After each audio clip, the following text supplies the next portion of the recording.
Who needs these templates? Just put everything in the oven, Karl. Oh,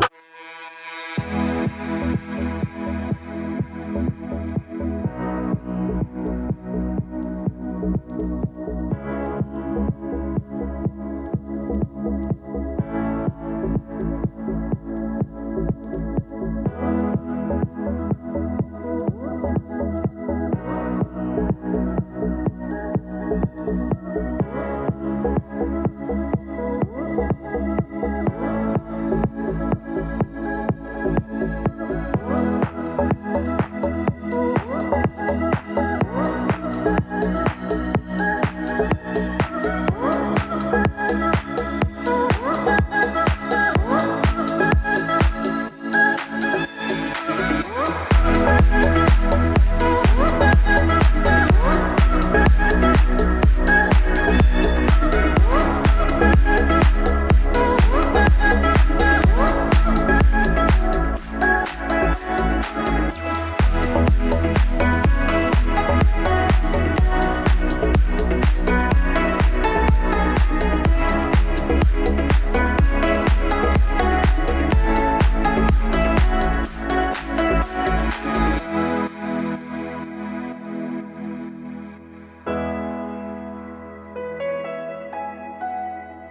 Hello, everyone. It's that time for the JMOR Tech Talk Show, where we answer questions about technology, explain the way they should work, and why they don't sometimes. And now here's your host, John C. Morley. Welcome once again to the JMOR Tech Talk Show. Happy New Year to everyone. Great to be here, Marcus. Happy New Year to you. Oh, Happy New Year. It's definitely a pleasure to be with everyone again. Thank you, John. It is my pleasure to be here. We have got an awesome 2021 coming down the pike with some amazing people, and we're working really hard to get some even more amazing people. Our guest that we have actually coming to us later on in this show that I'll be interviewing, he is going to be talking to us about the Internet of Things. And the thing that's very interesting about this gentleman, Karl Weaver, he is a global business development director for what he calls BOAT, Blockchain of AI Things. But we'll talk to him more about that later. But he's going to be talking to us how he has done things overseas and how those impacts are greatly advancing technology actually overseas, but we really need to catch up to things on this side of the U.S. I tell you, we are far behind, Yeah, Marcus, it's really interesting because, everything that they make in China seems to cost, not a lot of money. And then it comes over here to the United States and they mark it up. There was a person you may know, Mr. Gates, and he had said that if we are as advanced in our cars, in the production like we are with computers, we'd all be able to be buying one of the most expensive cars for only $100. and it just amazes me that we're still paying we're still paying close to $100,000 for a basic automobile. You're not getting anything extremely lavish at all. Exactly. And I think it's because it's a mindset. And, because let's face it, if computers were going to cost $10,000, I think that would chop a lot of the market away. A lot of us would buy it, but a lot of people would not go out there and get one because they would look for something else. Exactly. But unfortunately, the way in which the market's dictating things, we're not going to see this happen. We're too far behind. But we know our friend Elon Musk is, he Yes. he is shooting for the stars on this. Right. And, the funny thing is they're going to have all these rebates and incentives coming up in several years, not tomorrow and not next year. But, this is something very interesting. And I was just thinking about this because, I just came back from vacation a couple days ago. And the thing that was really interesting to me was that, Elon Musk and their team had approached Tim Cook from Apple. But, Tim Cook did something that I wouldn't have expected him to do. It's something millennials do. It's something that rude people do. It's something you do to a salesperson when you don't want to communicate with them. You ghost them. Oh, wow. He ghosted Elon Musk. Tim Cook ghosted Elon Musk. Now, Wow. I don't know what to say about that. Like, is he just got something so stuck up that he's better than God? I mean, why would he do that? It's I think you took the words right out of the thoughts of everyone who's watching. He thinks that he's God. There's obviously there's some type of intimidation that he's feeling. He feels threatened by Musk. I think you're right, and we're hoping to have Elon as a guest sometime on the show. But I don't know Elon Musk, that well as a person, only from, blog interactions and posts and things that the company does and what I see on TV. He actually is somewhat of a humble person, which surprised me. I mean, yes, everyone can have their quirks and stuff like that, but he's actually kind of humble. And for him to go to Apple, now, let's face it, he went to Apple because there was going to be a deal. There's going to be money. But the fact that he was willing to go to Apple and want to collaborate with them, that says he's not such a bad guy. Yeah, but to me, it sounds like he's really trying to, figure out a better way to improve things, in this country for us by, masterminding with another bright mind, Exactly. another succeeding company, and you'd think it would make sense for that company to be receiving, but it's the complete opposite. No, Tim has no interest in talking to him. And he just claims he's going to have a bigger, better, faster car that's going to just be so much better in so many ways. He doesn't say how it's going to be better, but he just said it's going to be different because, we're Apple.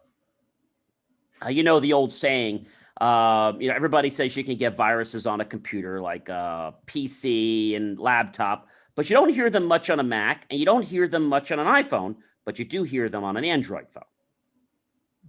Okay, many years ago, the first person took their phone and plugged it into one of those jacks at the airport. Unfortunately, those USB jacks were actually hooked up to a network, and somebody unleashed some software that, let's just say, wasn't too friendly and caused those Androids to have a problem. Now, Apple kind of learned from this issue, and now they make it that you have to agree to install everything on your phone. You don't want to turn that option off. So I don't want to say it's impossible to put a virus on an Apple device, but it's next to impossible with the way the securities are set right now and if you leave them in place. But, I mean, can you imagine that? And then there's a company out there trying to sell you a little USB dongle. I think they're like 2 for $10 or 2 for $15. Mm-hmm. And what it does, Marcus, is it breaks the chain for the data. So when you plug in your USB device into whatever you're going to plug it into, usually that port at the airport, you don't know what you're plugging into. So what I tell people is if you don't have those dongles and you're not sure if you're going to have an issue, just take the stupid plug the device into the electric, and then plug it in the wall. Because there's no way right now, currently, that any data can flow through the electricity. Currently. There's no way. Right. We can send electric, we can send wireless signals, and we can send signals through the electric and stuff like that, but we're really not far enough to send viruses through the electric. There's sine wave and stuff like that. So, to have that extra little adapter in your bag, it probably pays. But I just thought that was kind of interesting. And here it is, a company, Marcus, capitalized on that. They capitalized on this little device, 2 for $10 or 2 for $15 on Amazon or other sites, and everybody's buying them. And you know what got people to buy them now, Marcus? They did a press story. And the press story is scaring everybody. But you don't need it on an Apple device. But they don't say that in the press release. Of course not. And I said that press release, now we all know press releases are designed to create attention, but that press release was designed to get people to buy a device that you really don't need if you have an Apple. Yeah, and this is why, many journalists now are tiptoeing on the type of stories they, reshare and put on their platforms because, just the fear of, of getting found out that like, hey, you're spreading fake news here. Right, exactly. And to speaking about news today, and we have to touch on this, today was a calm day, and then all of a sudden it's like this fire broke out in the House and the Senate. I mean, this whole thing, and I'm not trying to get into politics, but this whole thing was just so crazy. One particular person, I'm not going to name names, you all know who it is, actually told people to come to the Capitol and to protest. Then, just about a half hour or so before the show, he got on, or I'd say a few days before, actually, he actually said that he was going to tell everybody to just go home. We lost. It wasn't fair. We lost. But please, people, go home now. Rest. I appreciate what you've done. Go home, rest. We know everybody else is wrong, but we need to go home now. Okay? We know we love you. You're special and all this great BS, but go home now and just rest. I mean, what the heck was that, Marcus? What the heck was that? Well, it turned into total chaos. That's what it turned into. And One lady or one man went to the hospital, I man. understand. Yeah, it was terrible. And for it's no wonder why Twitter and Facebook has you really put the clench down on that character's account, and because the words he say has definitely empowered people to think they can do certain things. But Twitter didn't block anything today. No, they didn't. So where is that whole organization is supposed to be watching over things? Where are they? Yeah, so yeah, and this is what so they did put out a story about that they were going to, but yeah. They didn't though. Yeah, but they did. So. And it made all kinds of primetime news. It was the center of Twitter, the center of everything, and it was driving people crazy. And they had pipe bombs even going off. Yeah. And supposedly it's calmed down. Then they enacted the National Guard to come in when that same person started the whole thing. And then he called the National Guard to have peace. Yeah. I don't know what to say about that. But it just goes to show you that, when somebody takes something and that thought gets extorted. And I'll give you a quick example. If you make a statement against your neighbor, your friend, or your foe, and you said they did something, and you go down to the police and you report that, I want to tell you something. That's not a game, because the law states that they have to take what you say as truth. Right. Because if you've testified that, and something, let's say somebody was at harm or their life, now they could be in trouble or be sued because they didn't react to your complaint. And so my point here is that when someone opens their mouth to say something like this person's this person's that, this person, a lot of times people say stuff, whether it's in social media, whether it's in life, because they don't have, and I'm trying to be polite here, they don't have the whatever it is, if it's the gentleman or the lady, they don't have the proper attitude, but they don't have the proper respect. So they're just going to go ahead and cause this problem. And I almost call it basically abusing the law, where, you create these falsality, these stories, and they actually have a charge now that somebody can get for causing a falsification.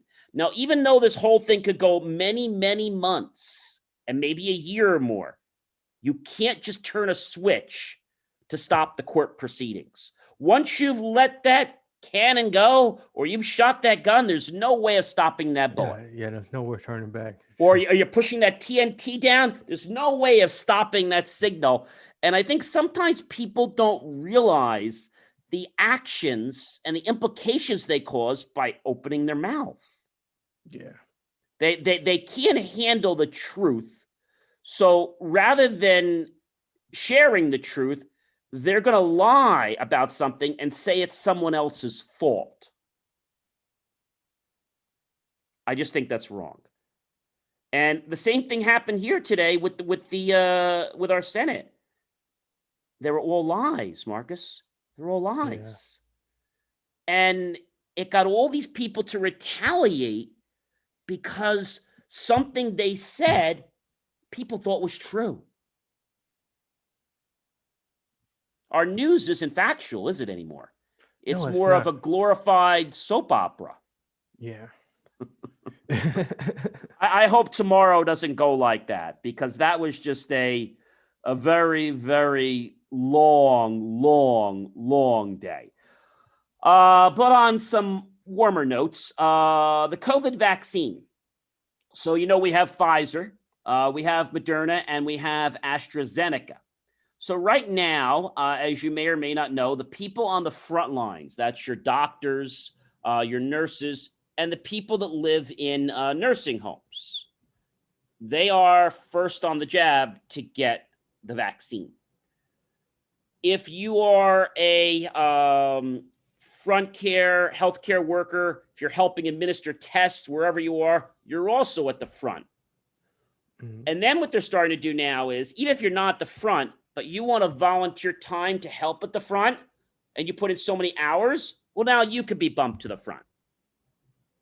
They are running out of help, Marcus.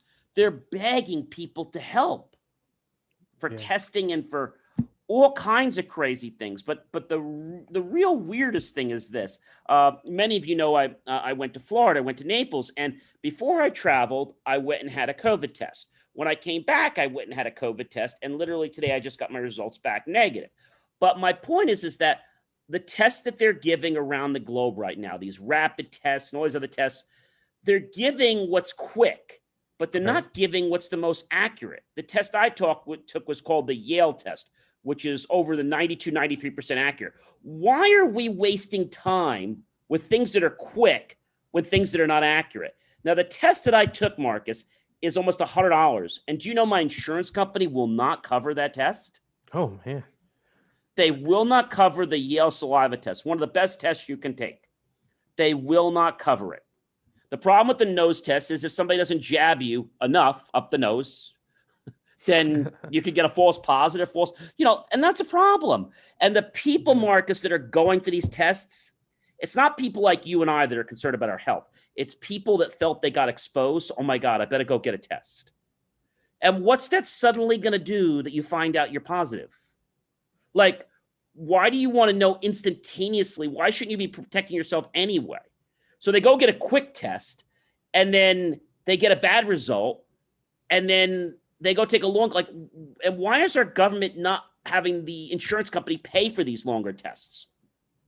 The saliva test is a little longer to take because you have to sit there and basically spit and only have a certain amount of bile. You can't have bubbles. So it takes a little bit of practice. But the point is everybody wants everything fast. And here's the thing I think that's really the kicker. And this wasn't even on my plan today. This is kind of spontaneous. The whole thing that Yale did, I think, is admirable.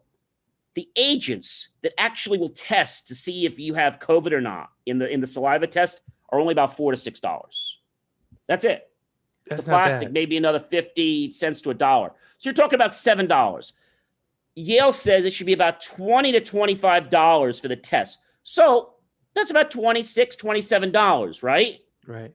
Which the lab costs. So now let's say that the pharmacy wants to mark it up $20, $46, okay? They're charging $100. And supposedly what I'm being told is the pharmacy is being charged somewhere around $70 or $80. That's way too much money. Wow, that's ridiculous. And Yale did this specifically to help because they didn't want people to get ripped off. And they're ripping people off on the test. So much that when you get 4 tests, your 5th one is free. Or you can buy 5 and get 20% off. It's just like, I don't know, Marcus. It's like the direction that our world is following. I don't know who's given these directions. There's no plan on vaccination. Now they have a guy, I'm not going to mention his name, who's going on social media trying to implicate and get people to go get vaccinated. Now, I'm not going to talk about whether you should or shouldn't. That's not what today's show's about. But my point is that the decision you make is your decision. But now they got someone on social media trying to implicate you through social structures and social psychology to affect your brain so that you feel you're going to need to take a shot. That's what people are doing now. So I don't know. I think this is just, I think it's really wonky. But about the vaccine, which is where I was going. So there are basically 1, 2, 3, 4, 5. I'm going to call it 6 phases. Phase 1, there are 43 vaccines currently testing safety and dosage as we speak. there are 20 vaccines in phase 2, which is vaccines in expanded safety trials. So they've gotten a little more freedom to be able to go to phase 3. Phase 3 has 20 vaccines in large-scale efficacy tests. The next phase, phase 4, is limited. That's vaccines that are ready for early or limited use. Approved vaccines, approved for full use, 3, which I just named. Right. And there's been one vaccine that has been abandoned. Which one would that be, John? Well, they are saying that the vaccine that was abandoned, there's some stories about which one, but they don't actually tell you which one has been abandoned. There's some data we probably could figure out, but I'm not actually going to mention it because I don't have enough evidence to really prove. And one thing I don't want to do is spread rumors to what I think is the one. So we have enough of that going on. Right. So, but yeah, they have some evidence, but it's not 100% to a fact. But if you take those numbers, Marcus, you take the 43, you take the 20, you take the other 20, you take the 7, and you take the 3. That means we have 93 vaccines, okay, that have gone through the process, and of which only 3 are ready for full use, and 90 more are still coming up the pipeline. That's still pretty impressive. It's very impressive. Now, vaccines of this grandeur usually take years to go through research. Yeah, they do, But they are stepping this up, Marcus, so much with volunteers, people coming in. You got Pfizer, you got Moderna, you got Gamaleya, you got Oxford as AstraZeneca, you got CanSino, you got Johnson & Johnson, you got Vector Institute, you got Novavax, you got Sinopharm, you got Sinovac, you got Bharat Biotech, and there's a lot more. The one that Bharat Biotech is actually was used in India, and that one was actually taken off the market, but that's not the one I'm referring to. Right. Another one had limited use by Sinovac in China, but only in China. So it just doesn't make sense to me how this is all working. But basically, to break this down for you, they have this down what they call preclinical testing. So scientists test a new vaccine on cells, and then they give it to animals such as mice or monkeys, and they see how they respond and how their immune system actually responds to this drug. Do they build the necessary cells to fight off the antigens? Yes or no? Safety trials, which is phase 1. Scientists basically give the vaccine to a small number of people, and they test the safety as well as to confirm that it stimulates the immune system. Phase 2 is the expanded trials. The scientists do the same thing again to now hundreds of people in split groups, such as now children and the elderly, to see if the vaccine acts differently in them and in different ages. Then after they do that, they go to the efficacy trials. Scientists give the vaccine now to thousands of people, and they wait to see how many become infected compared with the volunteers who received a placebo. So they give one with the true vaccine and one with the vaccine, but it's not really the vaccine, it's a placebo. It's probably just a water shot. And then these trials determine if the vaccine protects against the coronavirus, measuring the efficacy rate. And phase 3 are large enough to reveal evidence of basically whether there could possibly be side effects, but it doesn't say 100%. Now, the earlier limited approval, Britain and other countries have begun giving emergency authorization of vaccines on a preliminary evidence basis, whether they're safe and effective. China and Russia, on the other hand, have authorized vaccines without waiting for the results of phase 3, which experts say pretty serious.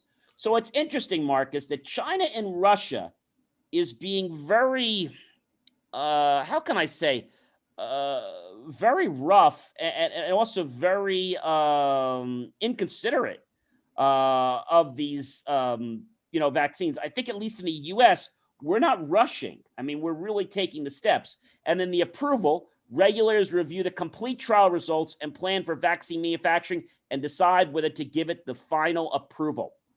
Now, there's something called the combined phases. So one way to accelerate vaccine deployment is to combine phases, which they have been doing, where some vaccines are now in phase half trial and half phase of trial 2. I'm not really thinking that's a great idea, but they have given permission, Marcus, for them to do that. so that they could get this accelerated. So when we say paused or abandoned, it actually means the same thing. So if investigators observed any symptoms that could have caused them some concern in volunteers, they can pause the trial, which could be paused indefinitely, or for our words, it really means abandoned. Right. If they don't unpause the trial, it is abandoned. If they, if they pause if they resume the pause, then we could say the trial is not abandoned and it's in process. So there's a lot of steps. The RNA, the DNA, the genetic.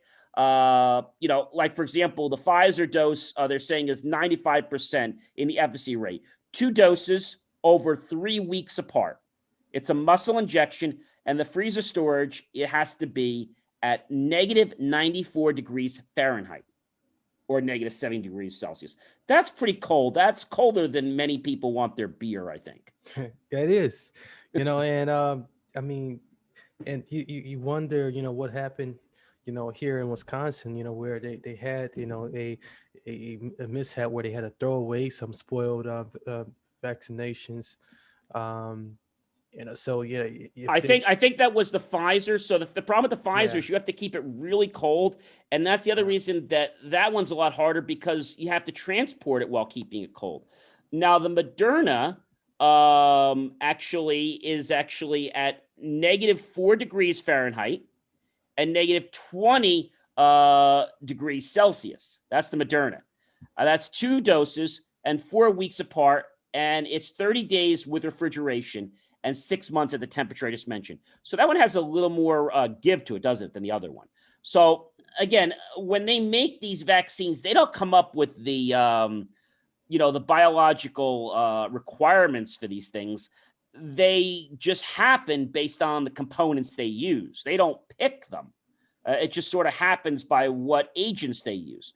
There is another one called the CVN Covic. The efficacy is unknown right now. 2 doses, 4 weeks apart. It's a muscle injection, and it's stable at least 3 months at 36 to 46 degrees Fahrenheit and 2 to 8 degrees Celsius. So, there are different things coming up the pipe.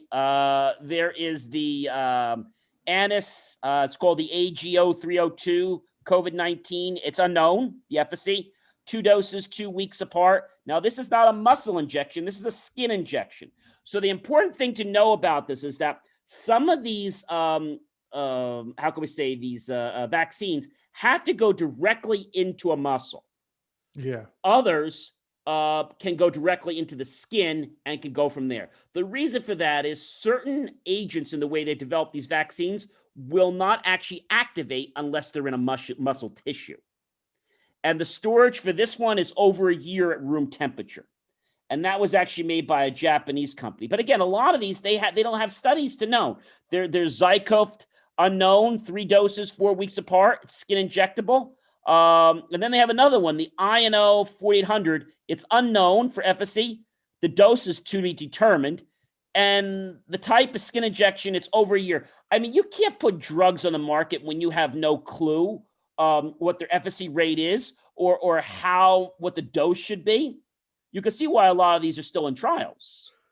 Yeah, and the issue is because sometimes you have certain drugs that although they manufacture for a certain intent, whatever happens during the whole process of it, it ends up having the ability to treat something else.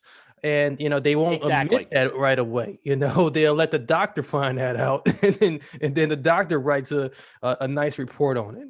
Yeah, I one of my first clients was in the medical industry, and they're actually a pharmaceutical company, and they had a drug, and the drug actually got black labeled. Now, I at the time didn't really know what that meant because I wasn't into pharmaceutical. And they said it got black labeled. I said, what does that mean? She said, oh, if it's black labeled, we have to take it off the market. I said, oh, I said, so you can't do it. Oh, no. She said, we'll repurpose the drug. So what do you mean? Well, what we do is we look at the studies to see what side effects it has. But then when we find out what it helps, we'll just go ahead and tell them that it's good for that thing and just let people know about the side effects. So you're kidding me. Yeah, we do it all the time. We get about 2 or 3 drugs that blacklist a year, but then within 3 to 4 months, we usually get them back on the market again. Isn't that crazy, Marcus? It is crazy, and again, people are unsuspecting of this, and that's why you got these so-called generics and name brands when in reality you just getting something that's just was taken off the market for a while. Yeah, like something, for example, that might have been, I'm not going to just give an example. Let's say something that was used supposed to be for, I don't know, I'll just take an example. One might have been for, to prevent pregnancy. And they said it didn't work, but they discovered it's a great drug for relieving back pain. I mean, what about all the side effects that could happen to your personal organs? They said they just list that. And I love when you hear on TV, blah, blah, blah, blah, blah, blah, blah, and they say, oh, and many of these, and also this side effects, this cancer, skin fatigue, vomiting, yada, yada, yada, and minor cases, death can result. I mean, they put that right at the end of the commercial. And I'm like, and they say it so fast. There you go. And most people don't listen to that. But the law says as long as they state it, Marcus, it doesn't matter how darn fast they say it. No, I don't. There's nothing regulating that. And you could print one of these, like if you ever look at those black labels on a bottle, when they black label them, the print is so doggone small. And then I swear when they put it back out again and they repurpose it, I think they take the print and they make it even smaller. You ever saw one of those things you have to take out of the bottle and they have those things? It's like you need a 10 times magnifying glass, even if you have 20/20 vision. Exactly. That is so true. You're really touching on something that, deserves a lot more attention. Well, I think it's important, and I know we don't talk a lot of medical things, but I think it's important, especially with COVID and what's going on. And my message to you is this. I'm not going to tell you here on the show to take the vaccine or to not take the vaccine. That's your choice. You need to research and figure out which is the right one for you and decide whether it's the right thing to do or to not. I'm not going to tell you whether I'm going to take it or not because I think it's not fair to influence our viewers. I think they need to make the decision that's right for them. But the most important thing is to just be smart. Whatever you do, be smart and realize that these vaccines, they are not a cure forever. You're going to have to take them again, possibly. And just understand that, just be mindful that just because you've taken the vaccine, somebody else may not have. That's real huge, thank you for putting that message out there. I think a lot of people really need to hear that. My pleasure, and so we'll keep up on what's going on with these different drugs. But, on more of a happier note, the workday, Marcus, is changing. Did you hear this? It's no longer going to be a 9 to 5 workday. Oh, wow. So what do we have now? We have a 3-2-2.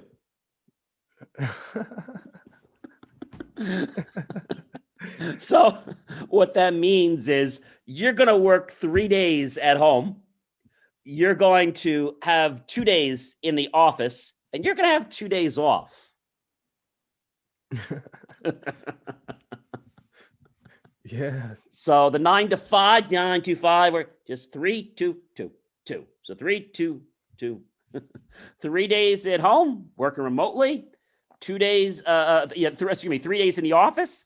2 days at home, working remotely, and 2 days that you have off on the weekends, which I think you got off anyway on the weekends usually. Yeah, but didn't we see this coming though? Like we did, and so this is changing our world a little, Marcus, because the expansion of remote working and need for teleconferencing is becoming inevitable. Yeah.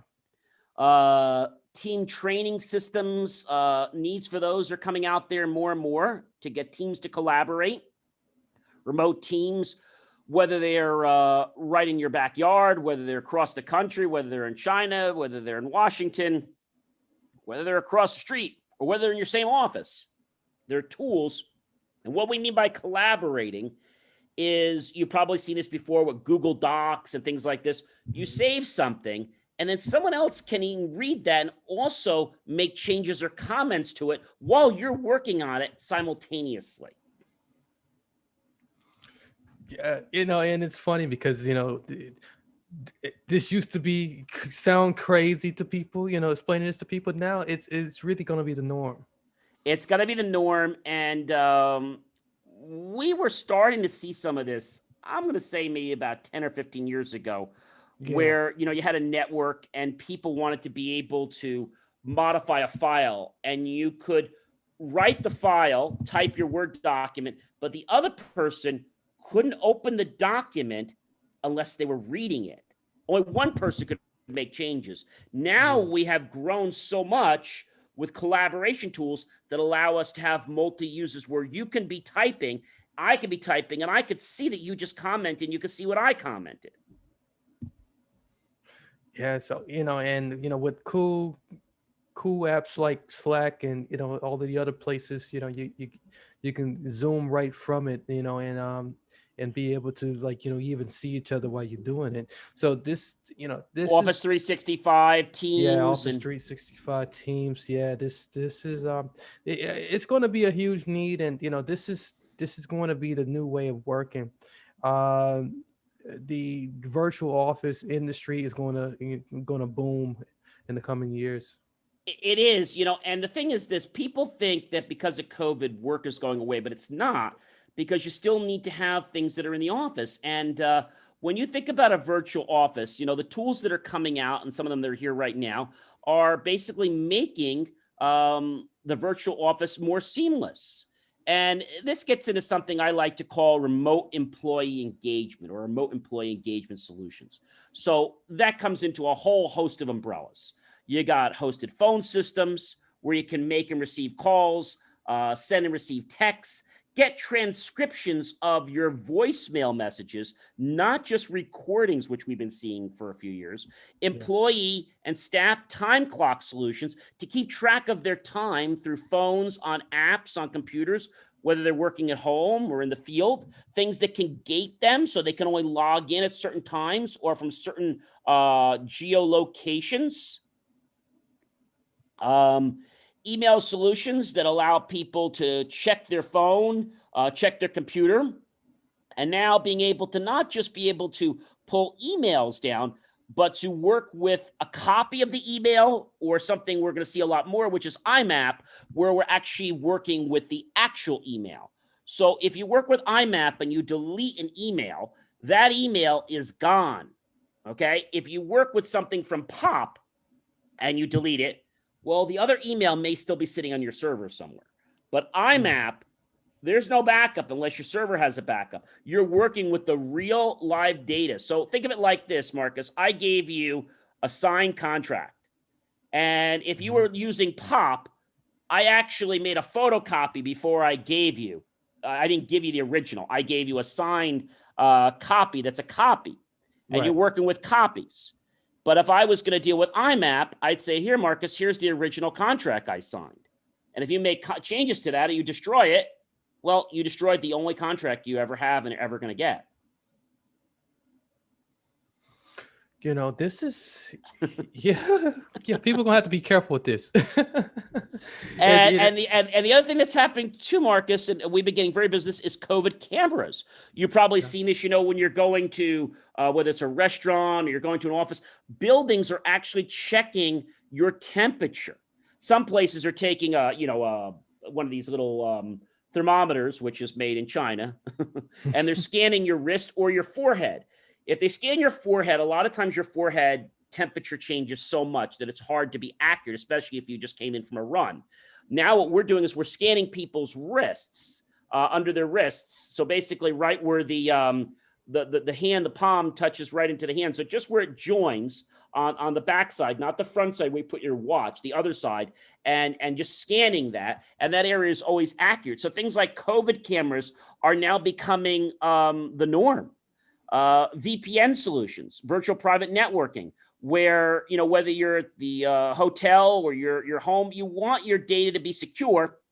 But also, you need to access your company's resources. And the only way to do that securely, because the company doesn't want to be dealing with your network, they just want to make sure it's secure. So you go through a VPN tunnel. Then if you want to go ahead and crash your own computer around that, well, that's your business, and the company doesn't care about that. Because most people that work from home, a lot of people, I'm going to say the smaller companies, don't have their own laptop or computer. They're using their home computer and they're using a VPN on it. Right. And then they use something called OTP, one-time passcode, where you've seen this when you go to banks. It sends you a message on your phone one time, or what we like to call a hardware token, or another word we call it is two-factor authentication, where a lot of times you'll answer a question and then it will send you a code to log in to make sure it's you. It could do it through a text, or it could do it through a hardware token, which you have around your keychain usually, and you press the button and it will give you a code that's good for like maybe 60 seconds. They have apps now that are free, like the Microsoft Authenticator app. And by using that app, you can actually create as many as you want. But the one caution I want to alert you to is the Microsoft Authenticator and many of these other apps are fantastic and they are secure. But here's the one thing. When you go and let's say you get a new phone, as you guys know, I got one not too long ago. I got the latest phone. You have to make sure you have a backup of all these codes and the only way you can back them up is on the Microsoft server.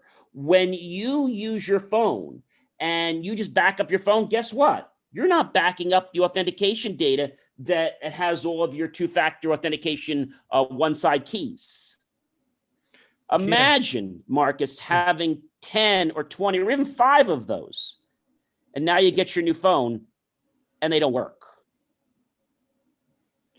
You know, I'm having issues right now. something very similar to this, something like that, where I can't even retrieve my Apple iCloud passcode, and they told me I have to wait 30 days to be able to reset it. So you just imagine the frustration. So the 30 days is not 100% true. This is their way of telling you to go away.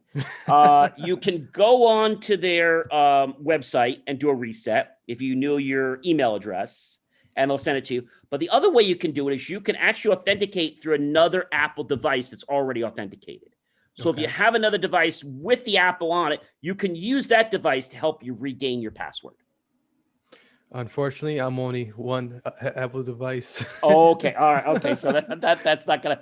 But a lot of times, it's usually, Marcus, it's not 30 days. It used to be 24 hours. Now they're saying it's 7 days.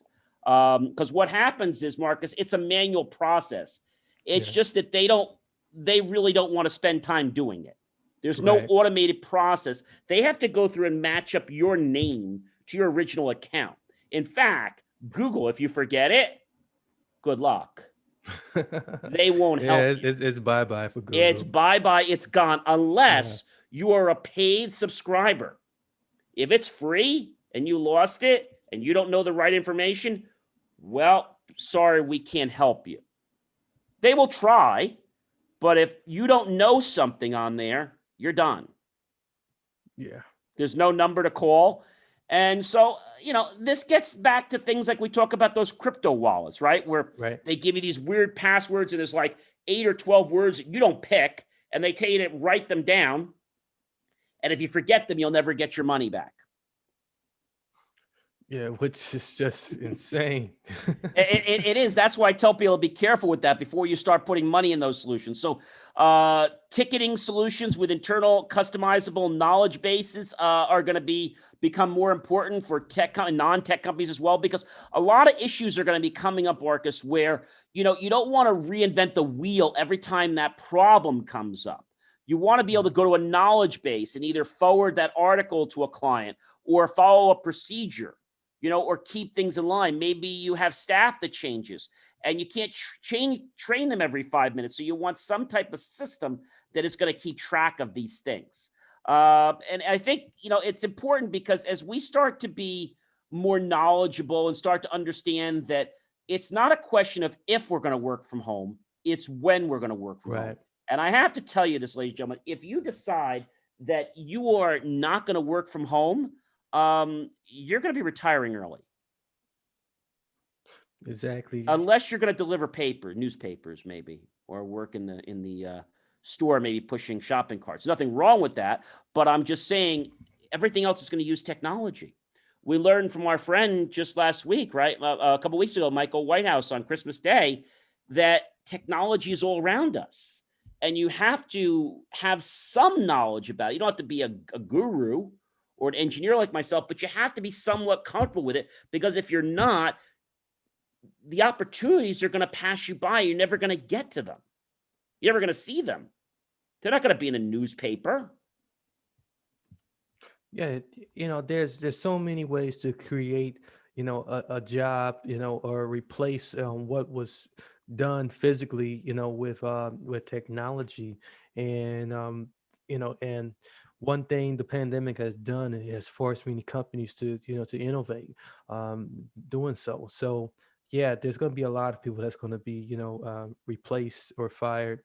Um, yeah. They're going to hopefully be repurposed, but what we're going to see is a lot of these people are going to be, I don't want to say they're going to be fired, but they're going to be put into a position where they're going to have to do 5 jobs at once. And what's going to happen is the company's not going to fire them, but they're going to have to do these 5 tasks, and they're used to doing 1 or 2. So one of the things when you run a company is you have to be very resourceful, and you have to be able to do things, walk and chew gum at the same time. Mhm. And if you can't do that, then you're going to have to figure ways to do those things, or you're going to be replaced with someone who has the skills and the knowledge of the tools. It's not so much whether you can do it, because you're going to need technology to do it. You're not going to be able to do all those things. But if you're not familiar with the technology, they're going to say next. Yeah, I don't think companies got the resources anymore to retrain people. They don't. You know, They s- don't. And so many companies now, Marcus, will tell you that they can do this for you because they're so desperate to get the work. And then by the time you've gone through the whole process, they can't do it. And then you want to get a refund, and it's like, oh, wait. We'll take a look at it.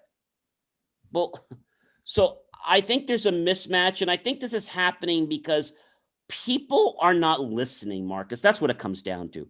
Mhm. People are not listening to what the others need. I always told you there's 2 radio stations, WIIFM, okay, and WIIFU. And the FU is not what you think. WIIFN, what's in it for me and what's in it for you. If you're listening to WIIFM, well, then your customer's eventually going to go away. You need to be listening to what they want and what they need, not what Right. you want. Exactly. And this is why many of these companies are so slowly fading away. So Exactly. it's terrible. And you hit it right on the head here. Once again, John. So, there's so much information out there about this, but I do kind of want to wrap in this one point that, China, as you know, for a while had been doing contactless delivery and shipping, as we know. Mutin, it's MEITUAN, was the first company in China to implement using autonomous robots to do food deliveries and stuff like that. But where's the U.S. on this? Yeah, Nowhere. yeah, we're still busy doing door to door with Well, we're using cars. door-to-door services like many of the things you see out there, and they Yeah. have one service. I'm not going to mention the name. They hire people, okay, and they give them a credit card. I thought this was kind of neat, but it's not what you think. They give them a credit card, so when you place an order, you could go ahead and pay for the order on the credit card, because the money from the customer doesn't get into the account for a few days. So they give every person that works for them an allowance based on the amount of hours they work on that credit card. That's cool. So it's interesting, but imagine what happens if somebody abused that. Yeah. I mean, they get fired, obviously. And the Yes. other thing too is that this one company, I'm not going to mention their name, they actually do not pay by the hour. They treat them as contractors. Mm. They don't have to pay benefits, and basically the only thing they're making money on is their tips. So when you go deliver pizza, whatever you're delivering for this door company, you don't make anything per hour. And if you don't get anything from that customer, any tips, you didn't get paid. So Nothing. they average that most people make $20 to $18, excuse me, $12 to $18 an hour on the average. But if some people don't tip, you're not getting paid. They said it Wow. balances out. But where I'm trying to go with this is the US is behind. So there are many door-to-door delivery services, as we know, but we are going to start with another phase soon. Mana, Starship Technologies, and Neuro using robots in artificial intelligence is coming. It's coming. And when that hits, I'm hoping we're going to start to see something like this maybe by the end of the year. But again, I don't know how fast they're actually going to develop these technologies. But Starship Technologies believes that their robots are going to revolutionize the food and package delivery industry better than anyone could ever imagine.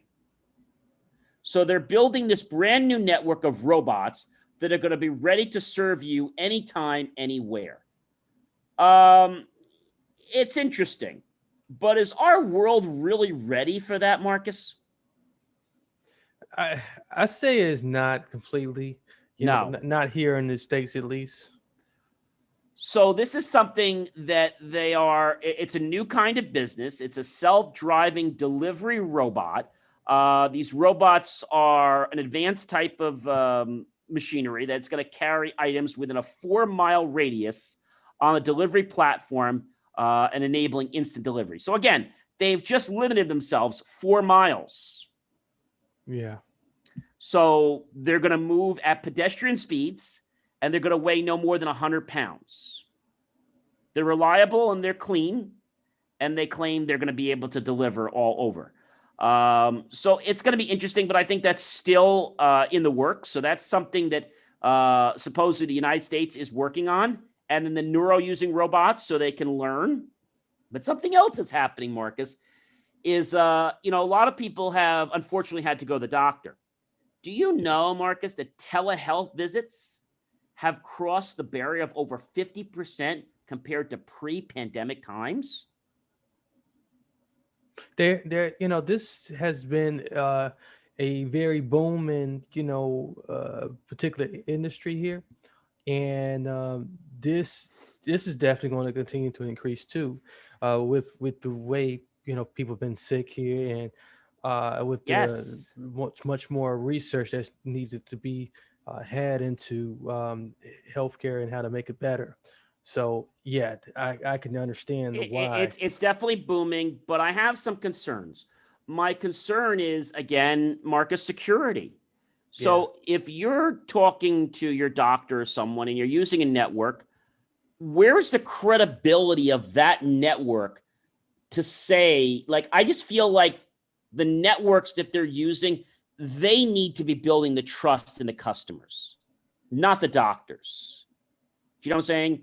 If a Right. doctor says, "Oh yeah, use me on telehealth something," okay, great. Well, what's that? Oh, it's a service we use. The doctor can't really say that's a great service or they stand behind it. No, they can't, and that is concerning. So the But this is marketing has to come from these big providers or these Goliaths that are putting these together and really assuring people what this service is like, how your data is being secured, how it's being encrypted, and what their policies are for cookies and for selling data third-party companies, and that they won't do this. it'll be good to know, what are their competitors too, show me, who else is doing this besides you, because there's many companies out there, and most times you don't know what company's representing who, because the hospital just slapped their label on it, and then the company is concealed. Exactly. And who's responsible, as we talked about this before, if something goes wrong? Who's going to take responsibility?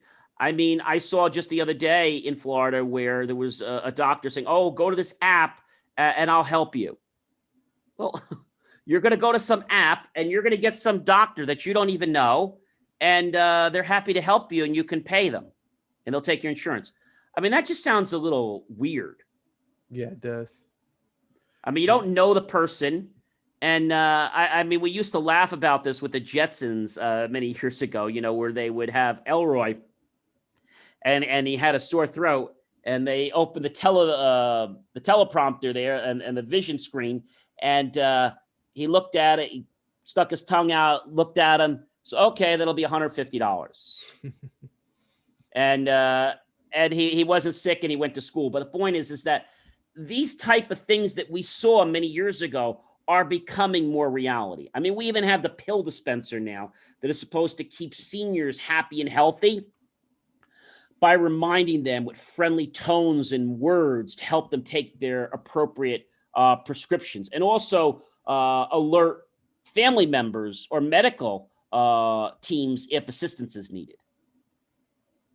But again, that data, Marcus, is really vulnerable. It is, because you used to hear so much about HIPAA, but now you don't. since you don't hear about it so anything. much because it is blowing up in the IoT market, and things like something like an IoT device that can take your blood pressure, even though it's communicating wirelessly. Has your provider done the right things to make sure that thing communicates securely in the network? I can't tell you how many doctors' offices that we've helped that didn't even know what secure wireless was. They were just using one of the local internet services and just connecting to a free Wi-Fi. That's true. Boy, you go to some of these doctors' offices, the internet slower than the internet you got at home. So, we took care of that for them. And the funny thing was, these different exam rooms they didn't have cameras in the exam rooms, but rather than buying new computers right now, they went and bought those, the Logitech cameras. Yeah. But do you know there was one guy, I don't know his name, but it's crazy what he did. He bought all these cameras from all the stores. And I'm going to just say he bought them all out. There might have been several people that did this. And so I had people that had graduations, medical offices that needed cameras. I couldn't get cameras. I had to order cameras from Logitech in China. And it was over a month wait to get them. Oh, man, that's terrible. And you want to hear the best one. If the camera normally costs $60, I was paying twice what they normally were worth because they were in demand. Yeah. That's terrible. Yeah. But that guy that did the extortion, he was taking the camera for $20 or $40, and he was selling that camera that was $40. How much do you think he was selling that camera for? Give or take, probably, some, I'd say 10 grand, and more. No, not that, not that bad. About $600 a camera. $600? Okay. A $40 camera for $600. Yeah, but it's still ridiculous. No, it's absolutely crazy. So more development is going to be happening in 2021. It's going to continue from 2020 for startups expected to expand telehealth and biomedical offers, things that can help people monitor. We're already seeing things where people can monitor their glucose levels and different other things in their body by these different devices. And all these devices are communicating wirelessly or using Bluetooth to connect to your phone, and that connects to the internet. Yeah. It's a problem. It really is a problem. So I just think people need to be on their guard with what's happening. Online education and e-learning systems, Marcus, is going to explode even more. The kids aren't learning in school right now. No, you know that. That's just the reality of it.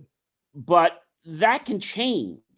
If the right technology was in place, kids could be learning today.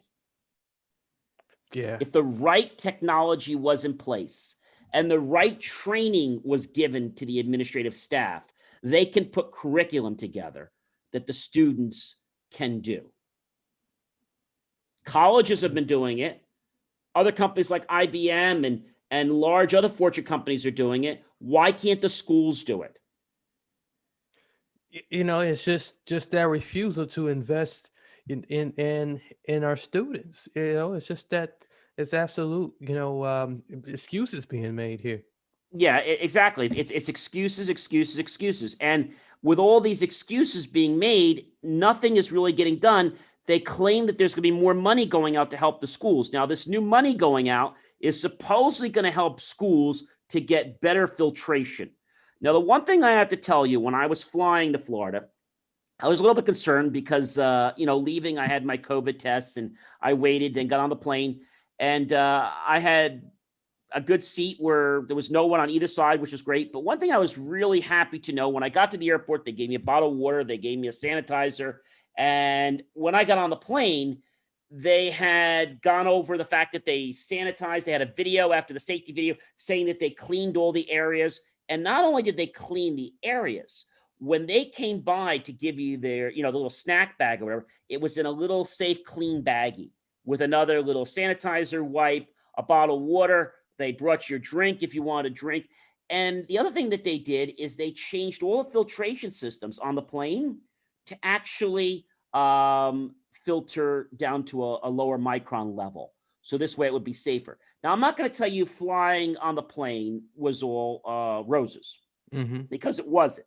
The trip was very smooth. There wasn't really any turbulence. But I can tell you, being on a plane for even a couple hours with that mask on, even the cloth mask, it's not comfortable. No, Breathing through that, you get very tired. You can get a headache. And it's a challenge, and you are allowed to take it off when you eat, and then you have to put it back on you. So it is a challenge, but I was very happy to note that being on a plane was probably one of the safest places that anybody could be. Because remember, even though the plane was only at 50% capacity, you're breathing everybody's air.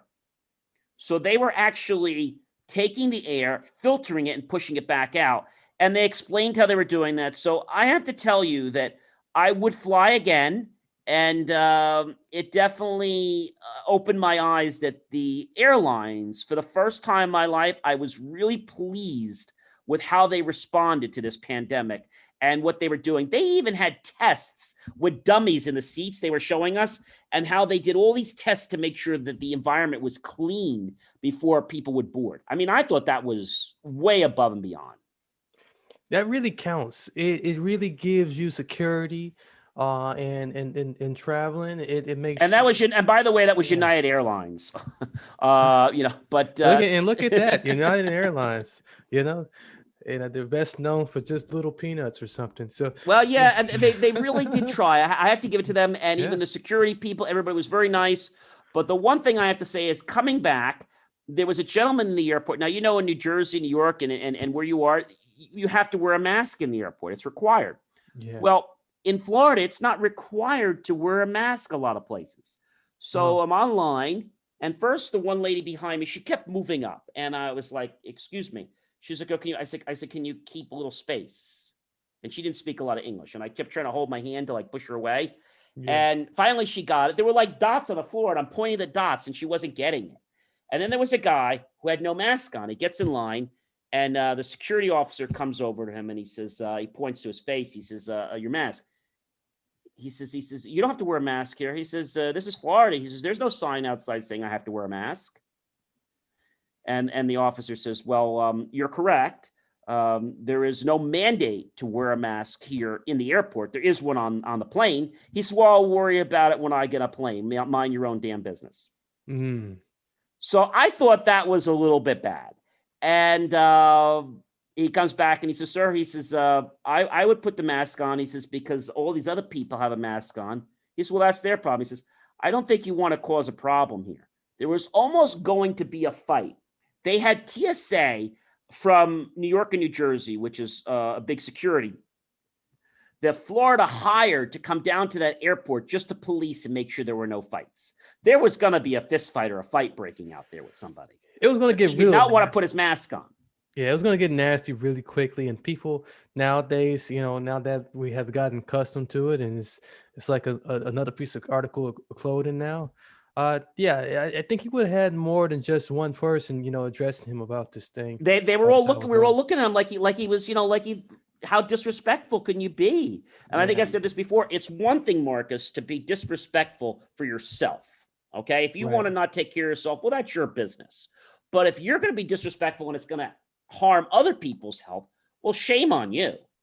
I mean, that's really, you don't have that choice to decide if you're going to harm someone else's health because of the steps you take. That's not fair. And that's when it gets out of line, then. But for them to bring in TSA, actually the Port Authority of New York and New Jersey security into Florida, I thought that was something. And they were just there to keep an eye on things. Yeah, that's very because impressive. Florida's usually a very peaceful airport. Yeah. But it just goes to show you that people are getting crazy. I was at a food store, and there was a sign on the door, and I figured it would say the normal thing about wearing a mask. Went inside, and I was there with my mom, and the workers weren't wearing masks. So I went up to customer service and I said, "Excuse me," I said, "several of your employees aren't wearing masks."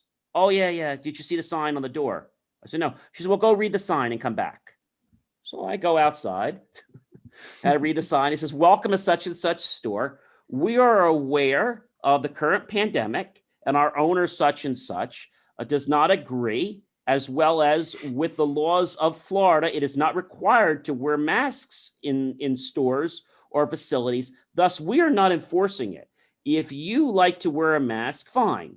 If it bothers you that we're not wearing one, go shop somewhere else." Yeah. We walked out. I thought that was terrible, Marcus. Absolutely terrible. You can't make this up. You can't. And, people will say, right away, they're like, hey, what were they listening to? Exactly.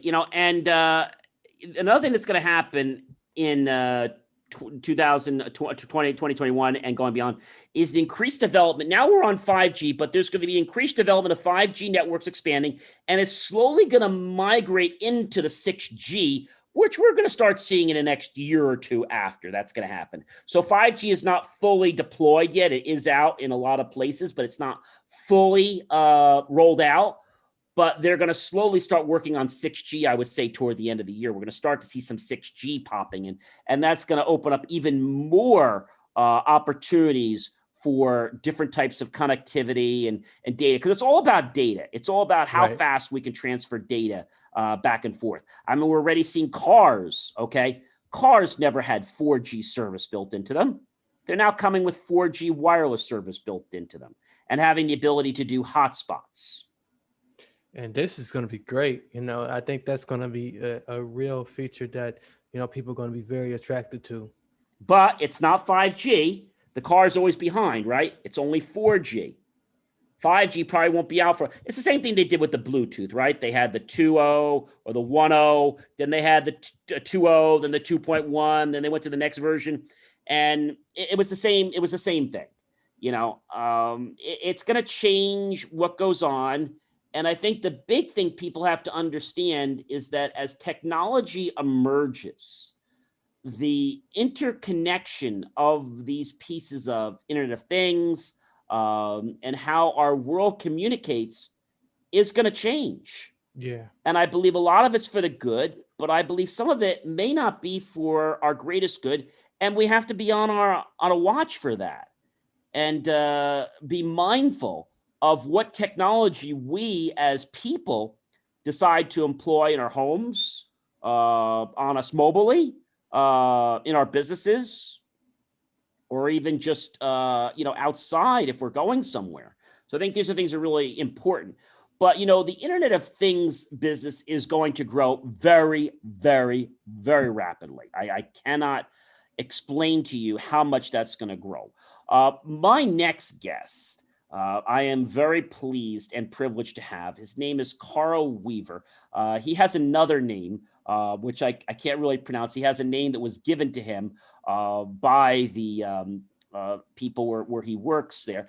And the thing of this is that this person was given this name. I'm going to ask him what this name is, and I'll have him say it because it's a hard name to say, but they came up with this name. And he is a global business development director for a boat. Now, I don't mean a boat that you get on the sea with, and you try to go over waves, or you go in the ocean with, or on the bay. No, this boat is blockchain of AI things, and it's spelled boat just like you'd spell the word boat, but the B and the A and the T are the only thing uppercase. So capital B, lowercase o, capital A, capital T, blockchain of AI things. And what he's going to talk to us about, and I'm really excited to hear this, is how our world is changing and how the blockchain of AI things is going to be where we need to be as we move forward. Because when we talk about, who's responsible, if no one's going to take responsibility, then I think it's somebody's job to make sure this technology operates within a safe framework, especially with our data. I can't agree with you more, and I'm looking forward to this interview and hearing much more from this. So, well, ladies and gentlemen, please help me welcome to the stage Mr. Karl Weaver on the Internet of Things. Welcome, Karl.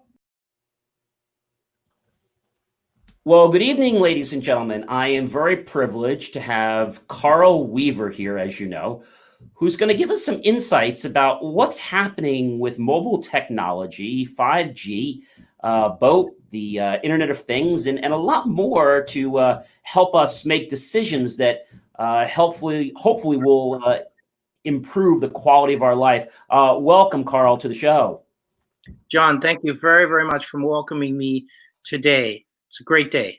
Now, it's great to have you here. Now, I know you have another name. I'm not even going to try to pronounce that, but I know a lot of your Chinese counterparts call you by that name. What is that name, Karl? My Chinese name is Wei Karl, and that name was given to me in 1982 when I first started learning Mandarin Chinese at National Taiwan Normal University in Taipei, Taiwan. Wow, that's not a name I'm probably going to call you by. I'll just use Karl, okay? Well, if you notice, the Chinese name Wei is equivalent to my last name Weaver, and Karl is equivalent to Karl. So it's a literal translation. The Karl has no meaning at all, but the so Wei. Karl. You have to curl the tongue. Karl. It's not that hard, actually. I could get it. No, it's not. But I won't be teaching you today. So I have to ask you, Karl, your background is really interesting, as I've seen many of the accomplishments you've made and a lot of the presentations that you've been part of and panels. I got to ask you, how did you get into this field? In 1980, I started to formulate the concept of a Pacific century when I was living in, I'm originally from Massachusetts, the Boston suburbs. So in 1980, I went into Harvard University, the John K. Fairbanks East-West Center, and I formulated the concept of a China market technology specialist. And then when I graduated from university in Newport, Rhode Island in 1982, I was able to receive a scholarship to first study Mandarin Chinese in Taiwan for 3 years. I studied Mandarin in Taiwan for 3 years. And in 1985, I jumped into the fledgling microcomputer manufacturing industry in Taipei, Taiwan. I worked there 7 years. And then I returned to the United States in 1992, late 92. And in 93, I reinvented myself as a wireless market, land mobile radio communications industry, because the digital cellular world wasn't quite there in the early 90s. And then I worked my way up to digital cellular technologies. And eventually, the mobile smartphones. I became a mobile smartphone specialist at just after the turn of the century.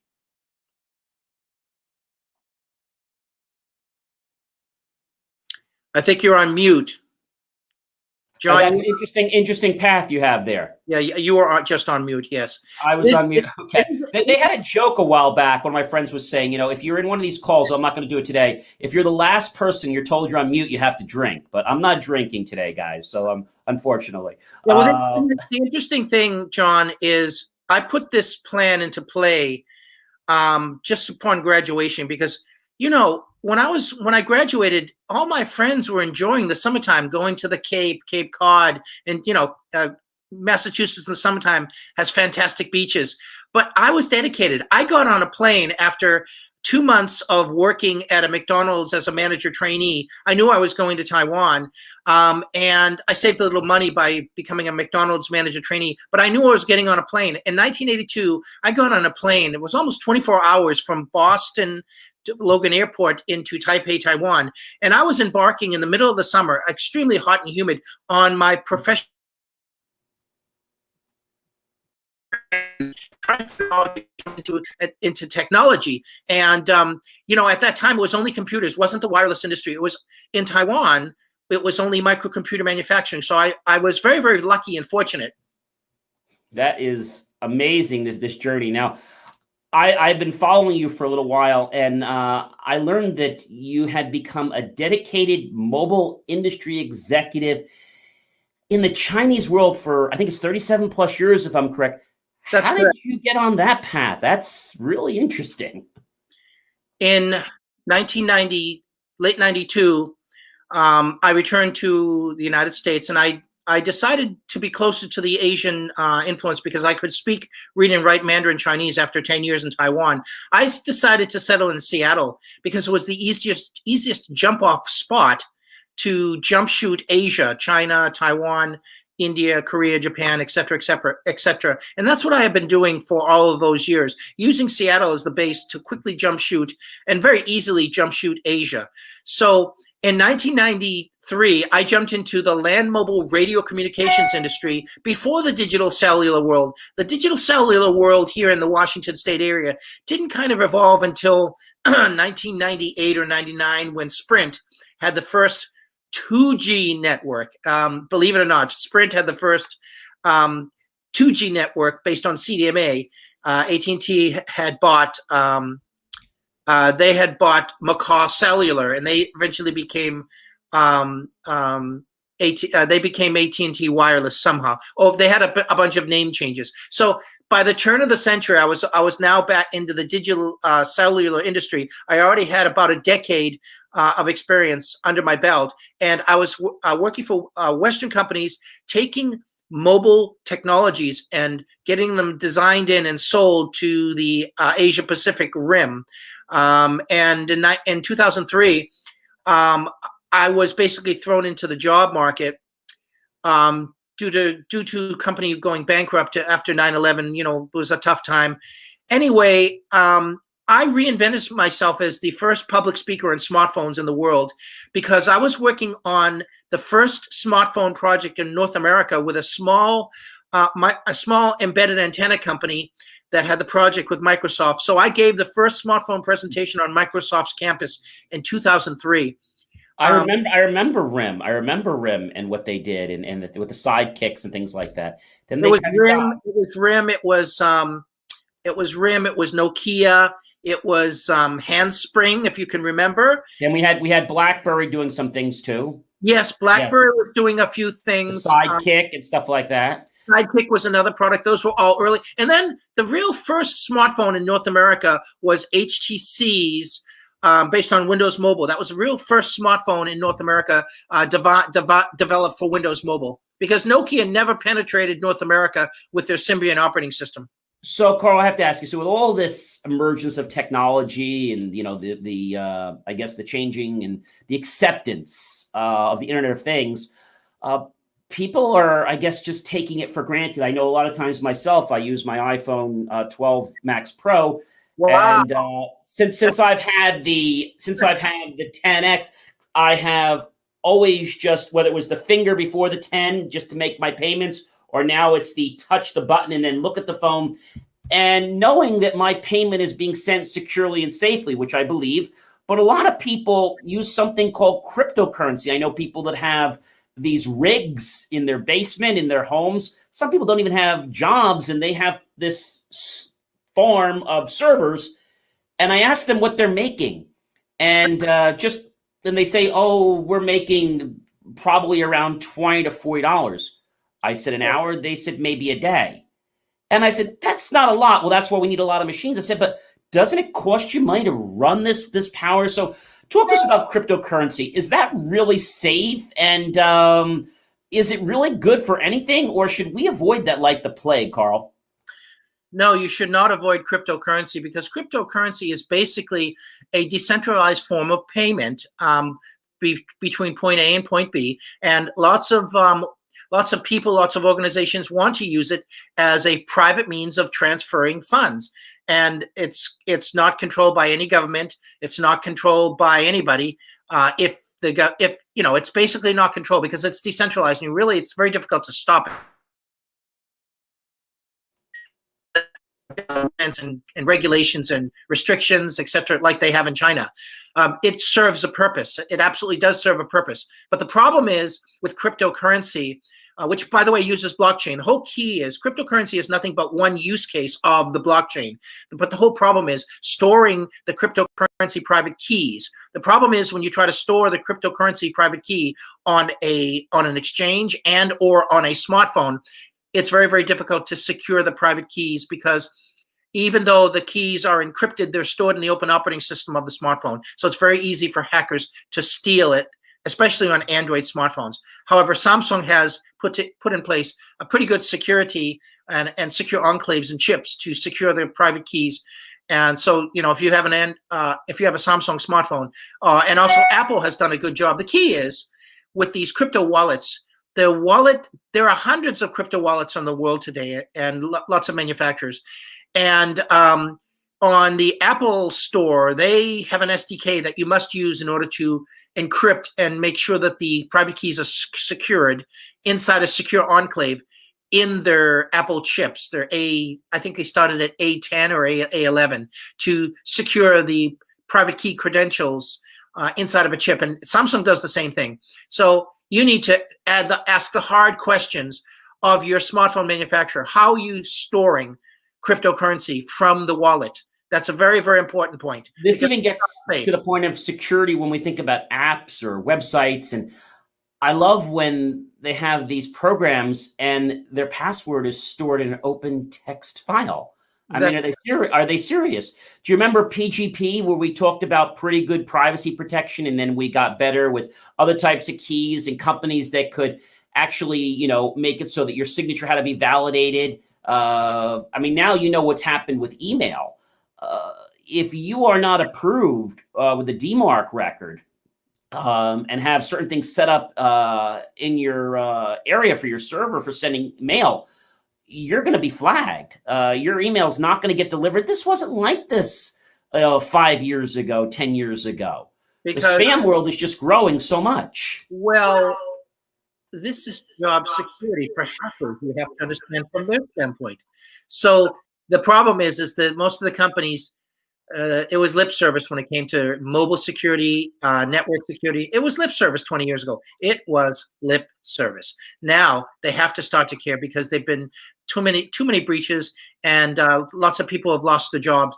The key point is how much security is secure, and how do you really stop security without governance? That's the big problem. Right. There's no governance. There are security apparatuses in place that all vendors should use. Mobile network operators should be pitching the holy grail of security, and they're not, because the government is not pushing them enough for that. It should be the operators pushing it down to the handset vendors. And I agree. And ultimately, all of the hackers in the world need to be certified as ethical hackers. And when they basically need to be certified. When you're in control of designing technology, hardware and software, and it's all being outsourced all over the world, that there's no way to guarantee the ethics and the integrity of the developer developing either the hardware or the software. There really is none. And so governance, the only way is governance. You can't monitor people. They do in China, but even not enough. So the only way is governance. And I've been talking about that, and it really is It's getting that way. It's getting better. The Europeans are on that with their GDPR. GDPR, yeah, they're getting very tight. In America and US is going on it too. But now if let's say you get an IP address, and with IPv4 being so limited, we really don't have many left. It's very hard to get them. If somebody happens to hand you a block of IP addresses that, let's say, were mutilated and abused, now you have to go through hell to get those IP addresses removed from a list, like getting them delisted. And Microsoft, forget it. It's like almost impossible. They have a delisting process, and then they tell you can't delist it, and then you have to wait for them. And they don't even have a phone number you can call. Right. This reminds me when I was interviewed by a Canadian television about BlackBerry going into China, and how their companies counterfeiting BlackBerries. They called them Redberries. I was interviewed, and the Canadian broadcaster gave DVD of the interview. I uploaded that to Google. About 6 months to a year later, Google said, you must take this down. This is infringing upon intellectual property. I said, well, wait a minute. Canadian television gave it to me. They gave me the DVD and they told me to use it. I didn't sign any document. That was my mistake. But now Google was putting the heavy hand on me. We must remove it. And if we don't remove it, we will remove your account, and you will never have Google, blah, blah, blah, blah, blah. I know they make it so crazy. And now even with certain security companies and cameras, I mean, we've gotten so crazy now that from many years ago, there was something called an NDA. But an NDA didn't mean non-disclosure. It basically was a document that allowed, or basically disallowed, governments to allow that product in their country, like some of the cameras. And that's why a lot of companies in the US ripped out these cameras, because they had things like secret microphones on board. Even if they didn't have a microphone, they were still listening, and they were still able to back it into your camera. Right. So none of this will stop, by the way. And governments around the world, rogue organizations around the world, they want the best hackers, because everybody is hacking everybody else around the world. It's a fact. Everybody is hacking everybody else. Some of them for purely some of them for purely cosmetic reasons, like commerce. The key point here is, if you're training an engineer, software or hardware engineer, you need to train them that whatever they try to hack into needs to be for ethical purposes. If it's Exactly.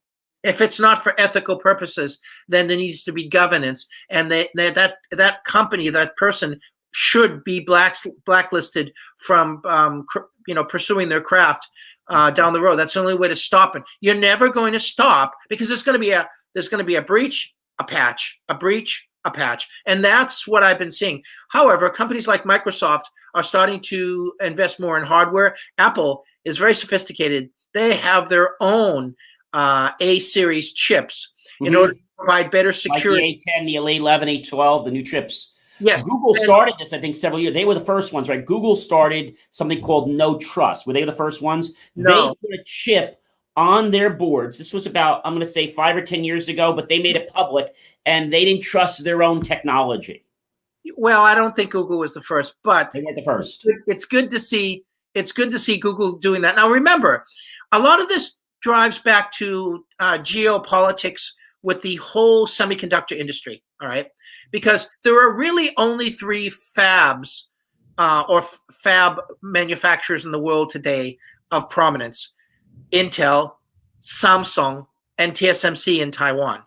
Obviously, China wants all of this technology, but not based on lithography manufacturing's laser process. The Chinese are reinventing with a new kind of process.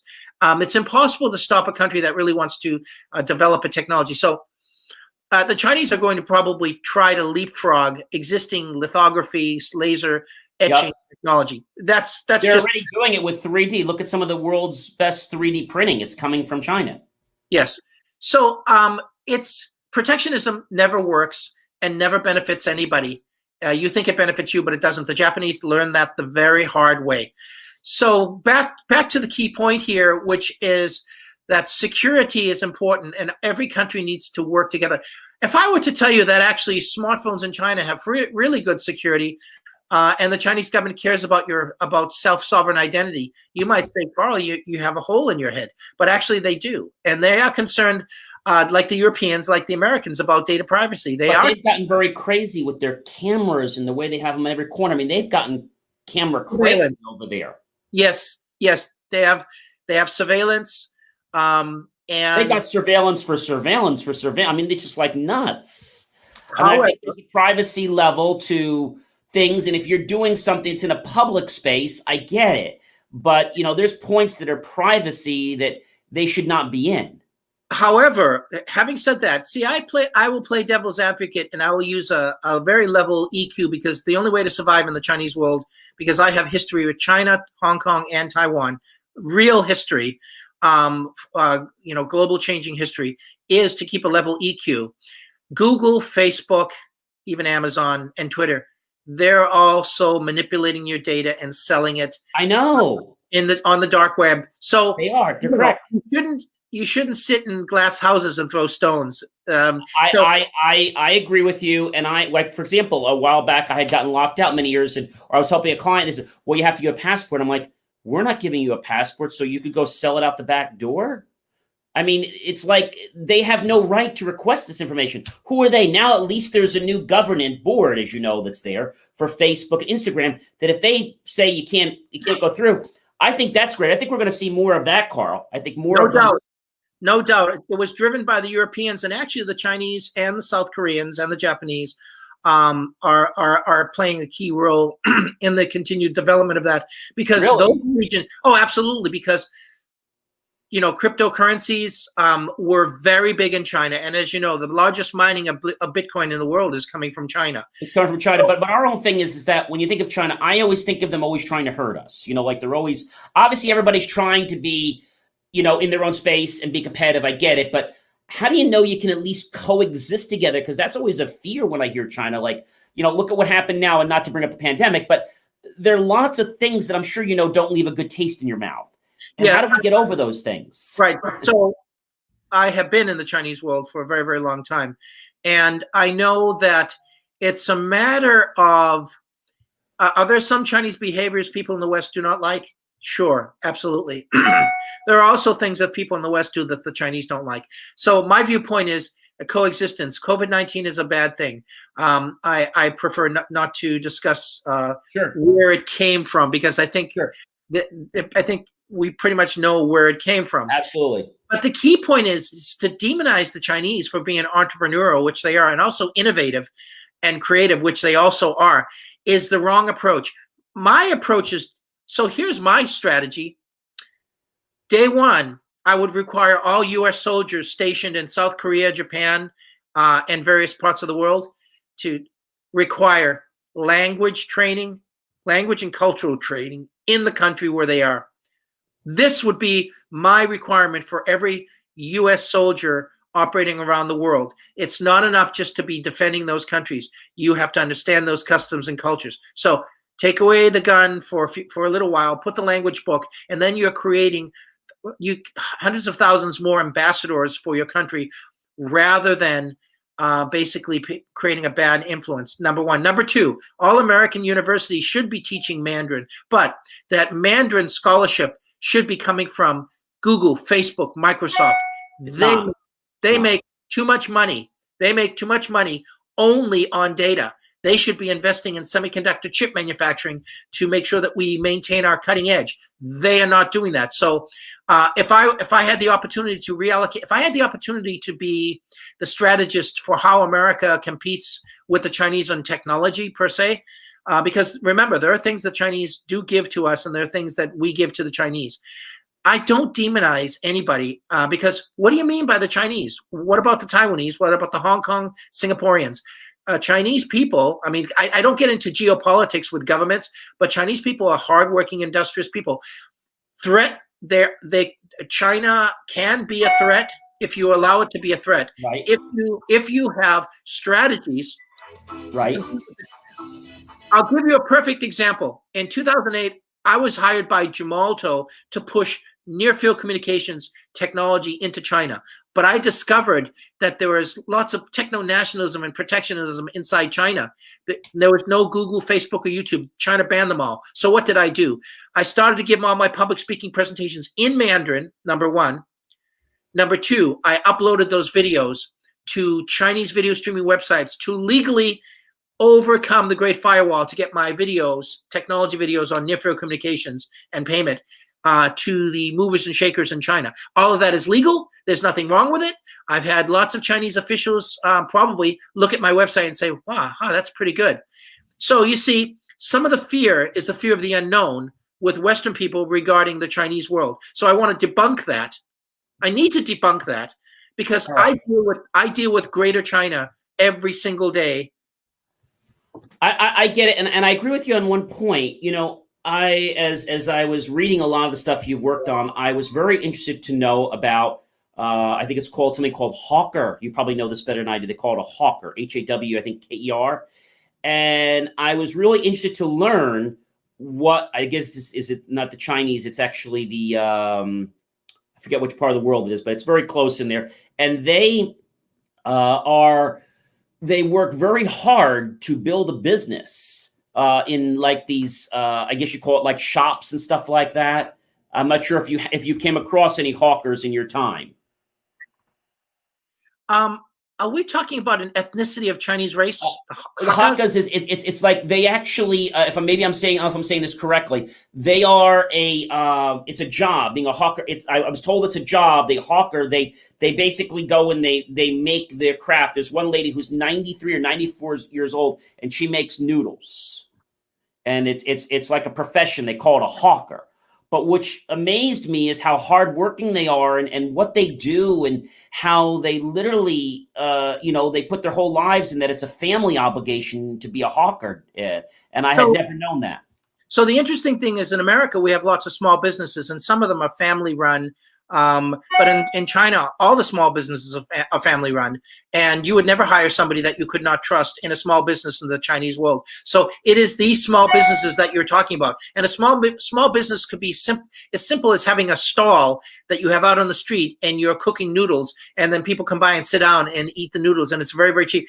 This is amazing. They call them pop-up shops, and then they had formal shops. That's what I thought was interesting. I survived as a young, starving student of Mandarin in Taiwan in the 80s by this. This is how I survived. Wow. I was a starving student in the 80s when I was studying Mandarin. I did anything I could do because I was on my own. There was no email. There was no, there were faxes after I finished my Chinese studies, but very few before that. So, and we're talking about payphones and coins, calling back to Boston. Hey, Ma, I've run out of cash. Help. With all this transpiring, the one thing that's always seems to come to my head is United Nations. And the fact that I believe, I'm not sure what year it was, and you might know better than I do, where you couldn't bring certain phones through United Nations because our embassy had forbid them. You had to leave them at the gate. Right. The interesting thing about the whole smartphone industry right now, and people will debate with me, but I tell them because I was the first public speaker in smartphones, it's all migrating, but look to where the cash is going. So there are people who say, well, China will always be making smartphones. I totally disagree. The Vietnamese are now making smartphones. The Indonesians are making smartphones. Well, look who's making home modems, home modem gateways for Optum and Altice. It's the Vietnamese. Yes, and Vietnam, because Samsung transferred all of the manufacturing to Vietnam. But it's this race to the bottom that people think, well, it has to be. It's actually the African continent, because the people in the African continent are hungry, and they should position themselves to accept all of this technology coming from the Chinese, the Koreans, the Japanese, and the Americans. But they should leverage and not be exploited. But ultimately, if you look at the globalization, I gave a presentation in 2015 about this, the globalization of mobile technologies. I predicted Apple would move. And some of these companies would move their manufacturing out of China because of techno-nationalism and protectionism, and that's actually happening. And where are they moving to, Karl? Where are they moving to? Vietnam, Indonesia, and India. But I think eventually, if you look at globalization, it'll be going to the African continent, and it makes perfect sense because Asia is not cheap. 40 years ago, the value of Asia was the land, the people, the labor, and everything was cheap.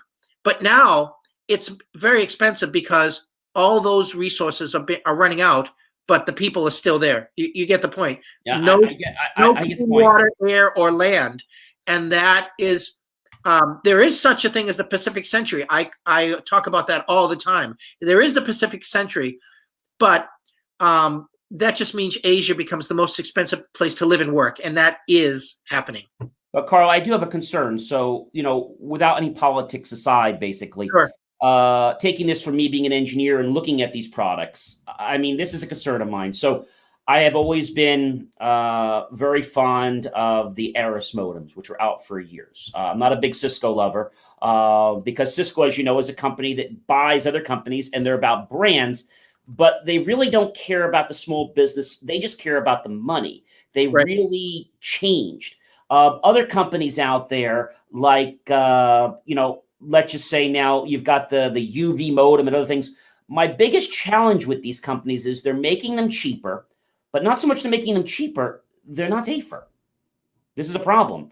The new modem that's out has a feature that, and I was floored that it had this, which is bad, that the modem would shut 80% of its capacity down if it got too hot. It had thermal throttling software because the thing could potentially catch on fire. And if you put the thing over its side, the thermal software may not react properly and there could be a fire. I mean, that's a problem, Karl. Okay, so let me take this one step further. I compliment you on your technical knowledge, John. In the world today, I don't want to, I'm going to augment this question by talking about 5G and IoT, if you don't mind. Sure, no problem. Bear in mind. So 5G, faster speeds, lower latency, right? That's the whole goal of 5G.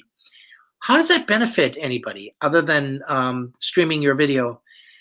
The real goal of 5G is IoT, the Internet of Things, because everything will have machine learning language to augment AI to crunch data. And you want it to be crunched, and I'll get back to the security side of this. You want to crunch data, right? Fast. So most things that you have, I mean, there's AI in your connected car. Teslas have lots of AI using machine learning language. So we think that 5G, and by the way, 6G is now being talked about, but let's not talk about 6G because that's hype right now, because it might not even be terrestrial. It might be satellites beaming, steering beams down from the orbit. Look at, have you ever heard of Boingo? Have you ever heard of Boingo? Boingo. Yes, absolutely. Right. They're streaming. They're using a beam steering technology from the ground to the air for surfing the internet in various airplanes. I'm not sure how successful that business model is, but if you can stream it from the ground onto an airplane, now we're talking about a satellite down. So that's 6G. But let's get back to 5G. There's so much hype in 5G, but 5G will eventually evolve. But it really is about IoT and IoT modules on machines and robots. That's what it's about. And it's about us being able to take advantage of that by our phone being able to access all of these machines and robots in the future. That's what 5G is about. It's us accessing other things. So my company, which is called ITOS, has come out with something called the BOAT. It's a software middleware that's embedded into the cellular IoT module. It's called the BOAT, the blockchain of AI things. Because if you look, the problem with the internet of things is security. It's the biggest problem, and a lot of people don't even tackle it. That's why there's still a problem. But we're tackling it. We recognize the problem. But AI things, or things that have artificial intelligence in them, also need security as much as anything else. We're allowing that to happen because we've partnered with 9 Chinese cellular IoT module vendors. The top 2 are QuickTel and Fibercom. Those are the 2 top ones in China. And then we're also trying to partner with Western cellular IoT module vendors. The goal here is your connected car, eventually your connected toaster will have a module, and that module will be able to remotely, over the air, from the field or in the field, program and reprogram your device. So your device no longer becomes a standalone thing.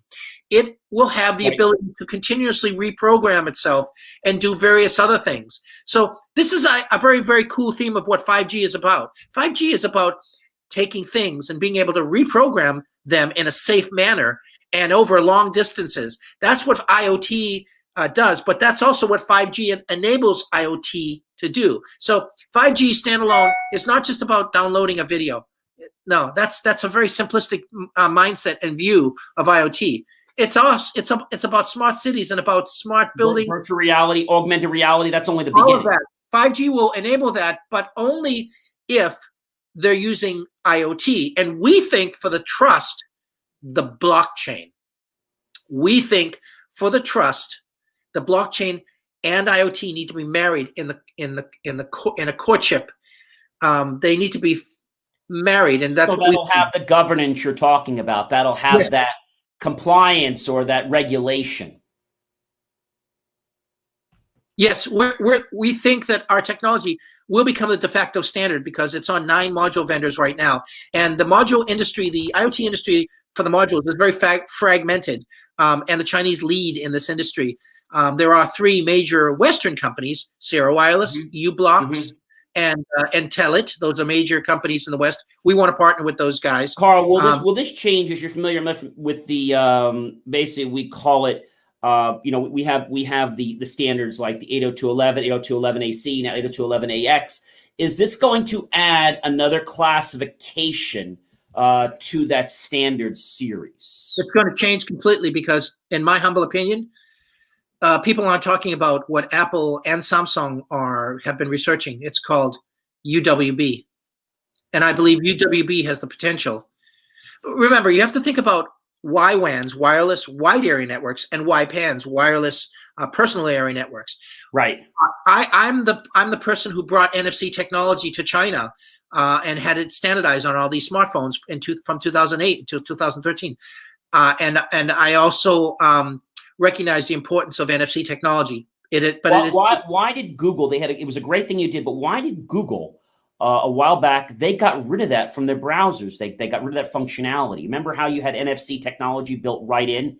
They actually got rid of that. So what happened? Like Google wasn't on board. Like no, what Google did is they bought a company called SimplyTap, and they enabled cloud-based payment. They allowed a cloud-based NFC payment mechanism using the cloud because they couldn't use the same mechanism as Apple. So we call it HCE, host card emulation NFC. They're basically emulating NFC with the cloud. That's what Google did. They bought another company to do that. So you could have it emulated from the cloud. That's what all Android smartphones use right now. They use what's called HCE NFC, host card emulation NFC. I gave a presentation which was captured in T-Mobile in 2014 or 15. I actually gave a presentation on that. It's on YouTube.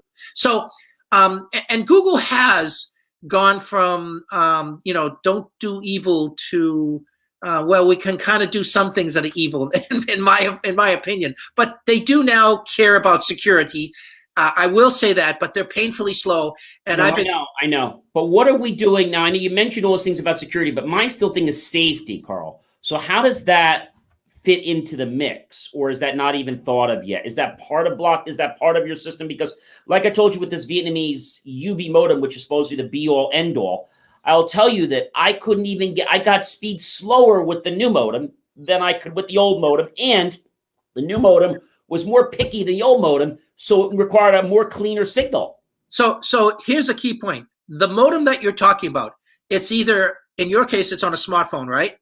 No, this is just a standard modem that you use in your home so you could get 1 gig services. Okay. Which they weren't even able to give me because they couldn't get the signal to come in clear enough. So the best modem in the world is coming from Qualcomm. Everybody uses, even Huawei uses Qualcomm modems.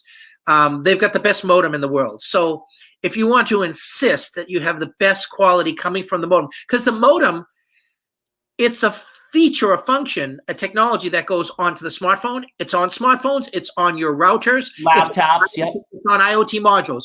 And Qualcomm makes the best one. So you're paying more money for a Qualcomm modem because it has the best compatibility and the best performance out there.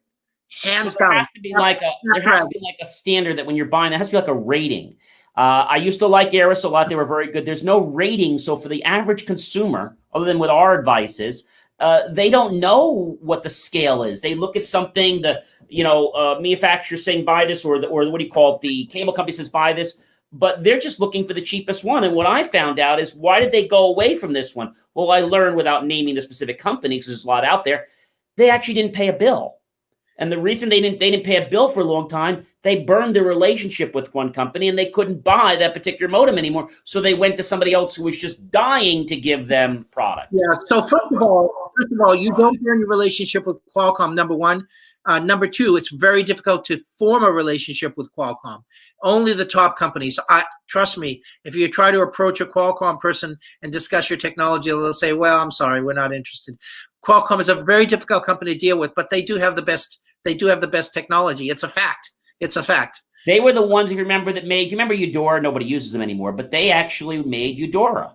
Then they sold it off. Qualcomm, same company, actually made Eudora, which was a great email program. But the problem is they had a free version, a paid version, and nobody wanted to pay for it, so they couldn't maintain it. When you give something away free and then you want to charge for it later, that really doesn't work. It doesn't work with me. So, getting back to the whole future of what we call YPANs, wireless personal area networks. Yeah, I threw that in there, but I'm not sure if it sunk in with you. This is a technology that is on smartphones now, but it's not being widely used. Are we talking like the fact that I can use my cell phone now, enable my hotspot, and I can basically be able to or network my devices with my wireless? Is that the path we're going down? I think so. It's called ultra wideband, and Samsung and Apple have this, but it's broader than that. It's broader than that. It's going to go into connected cars. It's going to go into everything. We've seen it. We've seen it already. Tesla said they're going to roll it out. I mean, I know Ford is doing some things. But my question, I don't know if this is something you touch on or not. Safety. Okay, I don't mean safety for blowing something up or having a fire. I read from some of the articles and the panels you were on, very educational, where they talked about, if the kid is 4 years or younger, they should not hold a cell phone to their ear.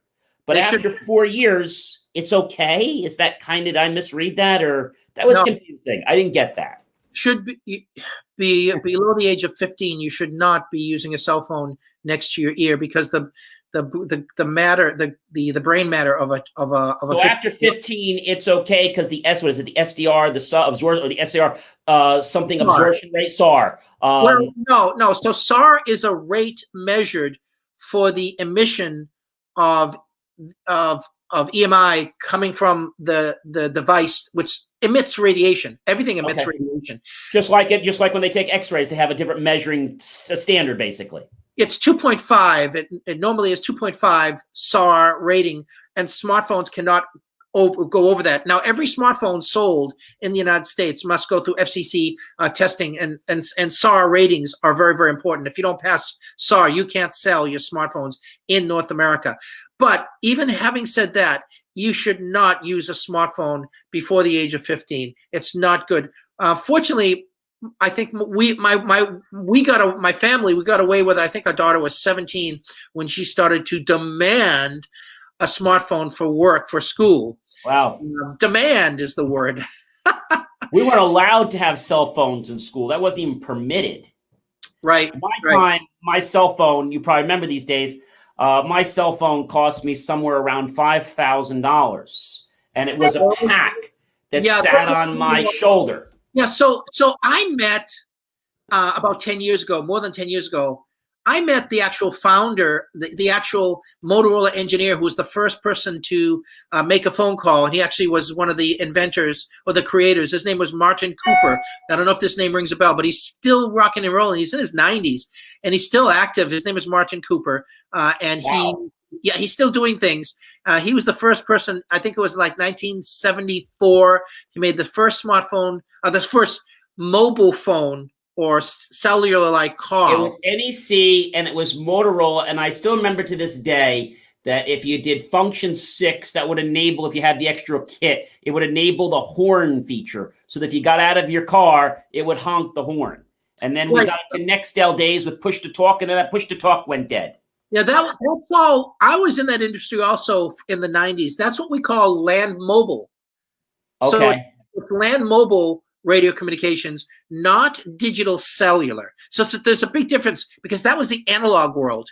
Yes, I would That go was to New the analog York, world. and you know what would happen? Always been a security, but we didn't know anything back then. And we'd go through the tunnel, and every couple of weeks to get a call. It's like, Mr. Morris, what's the matter? It's like, your bill is like $9,000. How did my bill go from like 1,200 to 9,000? Well, you made all these calls. So I look at the thing, and I'm like, well, Yeah, roaming calls. I wasn't even there. Like I was there once. She's like, oh, you got cloned.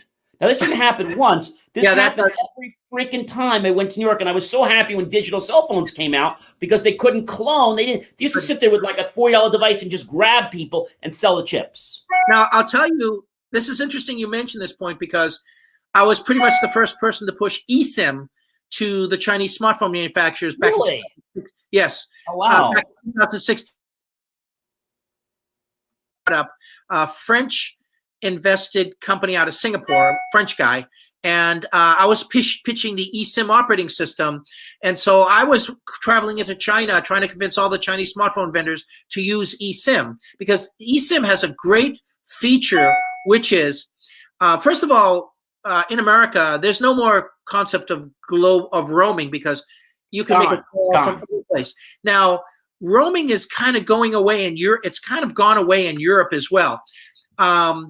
And because you can take SIM cards and you can put a new SIM card in for every place. So everybody's trying to avoid roaming fees. But the eSIM allows you to completely avoid roaming fees, but also set up really interesting plans. For example, eSIM and something called the Remote SIM Provisioning Program from the GSMA allows you to set up your smartphone, your tablet, and your smartwatch to all use the same phone number one. And when I'm traveling into another country, because of what we call remote location registry of the base station and home location registry in the United States, you're allowed to actually set up a separate plan on your smartphone by going up and saying, well, okay, I want to go to Spain. Well, Telefonica should be Telefonica, movie star, right? Right. So I could actually program for a week a low-cost plan to have 4G connectivity, now 5G. And I set that in my eSIM functionality as the second profile. My main profile is the country that I bought the phone and turned on the service, which would be, let's say, T-Mobile in America. Now I want to roam to Spain. Now I have to pull up my credit card and I have to pay for 1 day, 1 week, 1 year service. And I'm effectively getting local coverage, low cost, high speed when you travel there, basically. And I'm controlling that, not an operator giving me a bill every month and giving me sticker shock. So the eSIM functionality allows that, but very few not enough companies have turned that on. And eSIM was being prohibited artificially in the United States. They were prohibiting this technology, and I was interviewed by some Wall Street investors who said, why is this going on? And they asked me a bunch of questions. Basically, Apple, Samsung, and Microsoft want this technology on all smartphones to give the consumer the ability to control the plans when they travel into another country. That's nice. Operators were charging and making lots of money. And think about this. If your car has 4G or 5G and you're in Europe and you're or fleet management and you're traveling from one city to another, and actually one state to another, you could travel literally in some European countries. You could, in a matter of 2 or 3 hours, you can be in 3 or 4 countries. You know, if you're making a circle, like Germany, France, and Italy, you could, in Belgium or Holland, you can actually do all those things. So eSIM eliminates that need because it allows you, the end user, to program where you're going, and you can do it on the fly. You just pull out your credit card, and then what happens is when you roam from one place to another, the base station automatically recognizes the signal. And so all of these technologies will help you down the road. I was involved in that for 2 years, from 2016 And even when I was with ARM, I was involved in eSIM and something called iSIM, which is putting that technology right into the chip. So it's now actually going right into the chip. Apple is doing it. Samsung is doing it. Huawei is doing it. The future of security is getting better and brighter, and it's being taken away from the consumer market who are complaining about not having the security. The security is going there. It comes right down to the device vendors and the operators.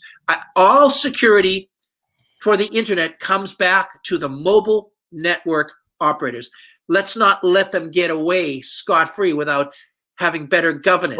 Well, with having IoT, we have time just for 2 more questions and we need to wrap up. But when you think about IoT and governance, what I want to know is, with all this happening, who takes the responsibility? And are you and I going to be paying for this as what I call an additional rider to our insurance? Just like I always joke when we have drones in the air, is there going to be drone insurance add-on to our policy? So let me answer that question by telling you that I won't name the names, but 2 operators with consumers who had cryptocurrency on their smartphones was stolen, and it was stolen due to SIM swapping. It's a concept of social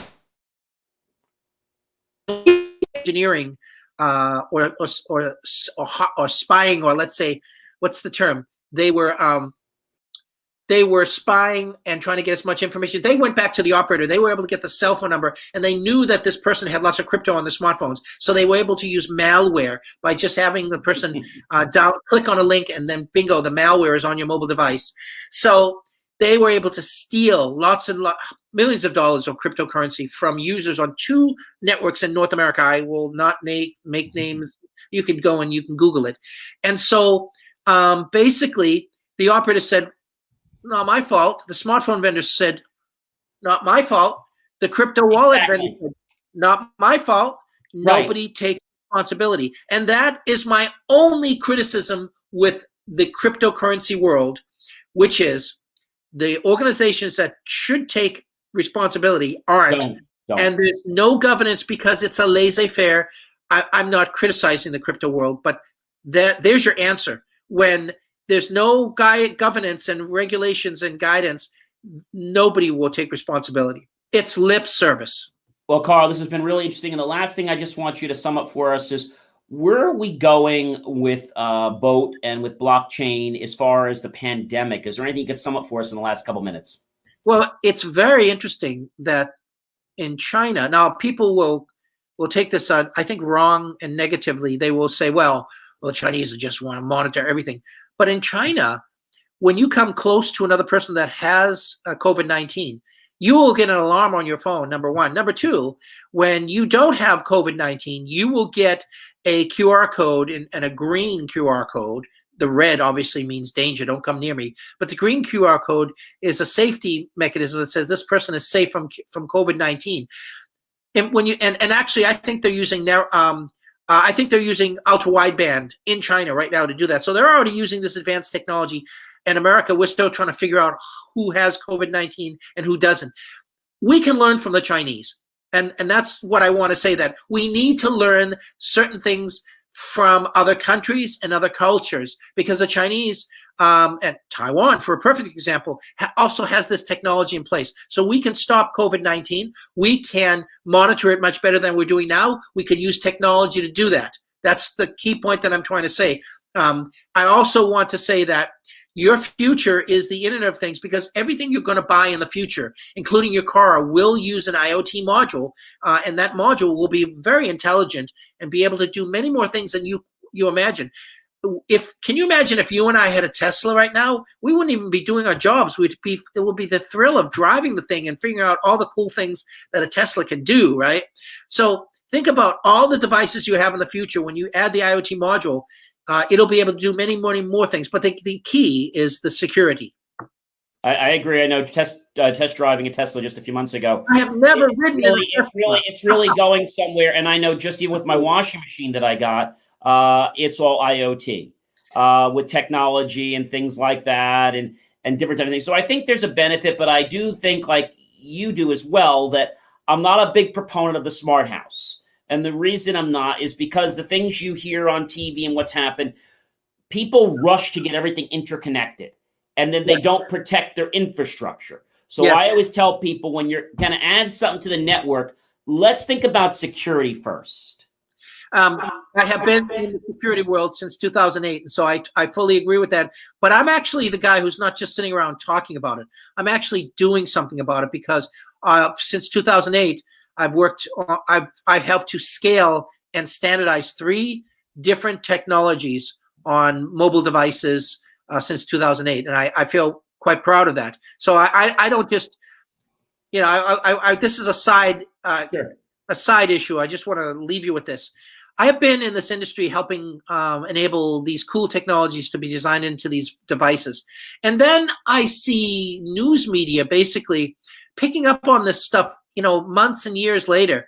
And I think to myself, what kind of person do I want to be? Do I want to be a person who just regurgitates the news and really just tells somebody else's story? Or do I want to be a pioneer, actually creating the story? That's what I've been in my professional career, with the East and the West. I've been creating the story because I have a God-given ability to do public speaking in 2 languages, number 1. And number 2, for some reason, I've been the guy who's taken all of this work designed into the smartphone global supply chain and manufacturing ecosystem. My current company is actually at ITOS, is actually based out of Shanghai, and it just tells you the technology is evolving. I'm working for a company that's in Shanghai right now, working remote. But again, in my viewpoint, I'm promoting important technology beyond hype. I'm promoting important technology that needs to be out there. I prefer to be a mover and shaker rather than somebody who reports and regurgitates information from other people. I'd rather be the pioneer to help enable the technology. That's what my career I think you're on the right track when you say that. It's just like kind of like when people go to school, you know, and you ask them they want to learn math, and they say, gee, and my question I always said before I became an engineer is, so how am I going to use this in the real world? I don't need things that are going to test my brain. I want to know how these things you're going to teach me today are going to change and shape my life. And if you can't tell me that, I don't want to learn it. And that's the reason why when you go to school, you want to go to school and graduate with a degree that's going to help you get a job. Exactly. Well, Karl, this was really educational. I know our viewers have really enjoyed, you know, what you've shared with us about, you know, cellular technology, about blockchain, about boat, and just about, you know, all the things, I guess, that are going to be coming up the pike in the next, I don't know, a couple of years to the end of the century. Next year.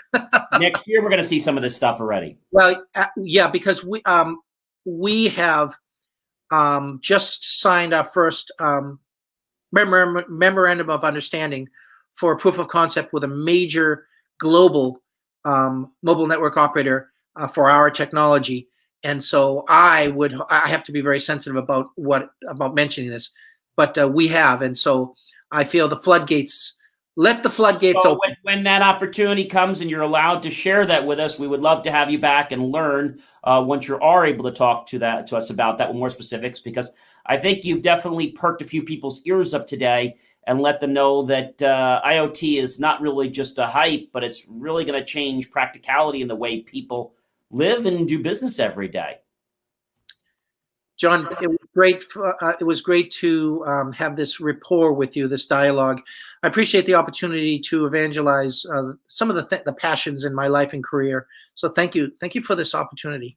Thank you very much for being a guest. We enjoyed having you. Ladies and gentlemen, Karl Weaver, a person who has a wealth of knowledge with the IoT industry and has revolutionized cell phones and the technology in 3 major areas. And we'll be following up with him again soon. Again, thank you so much, Karl, for joining us on the show today.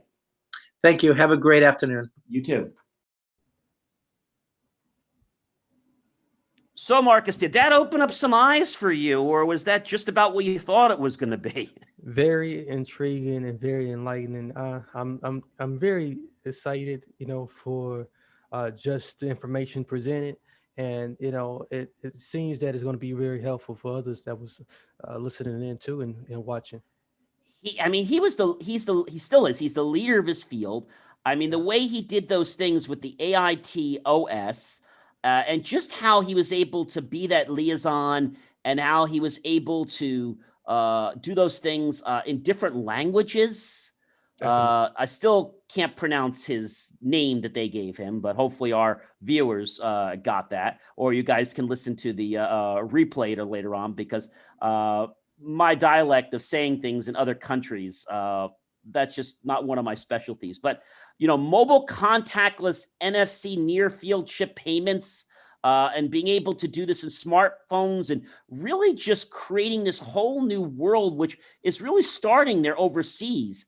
And, the Greater China being a wireless specialist focusing on consumer electronics, which is really edge devices, which is the IoT, as we learned. And these edge devices, ladies and gentlemen, they're going to be what's going to be disseminating information, whether it be medically, whether it be for pleasure, whether it be to keep you in shape.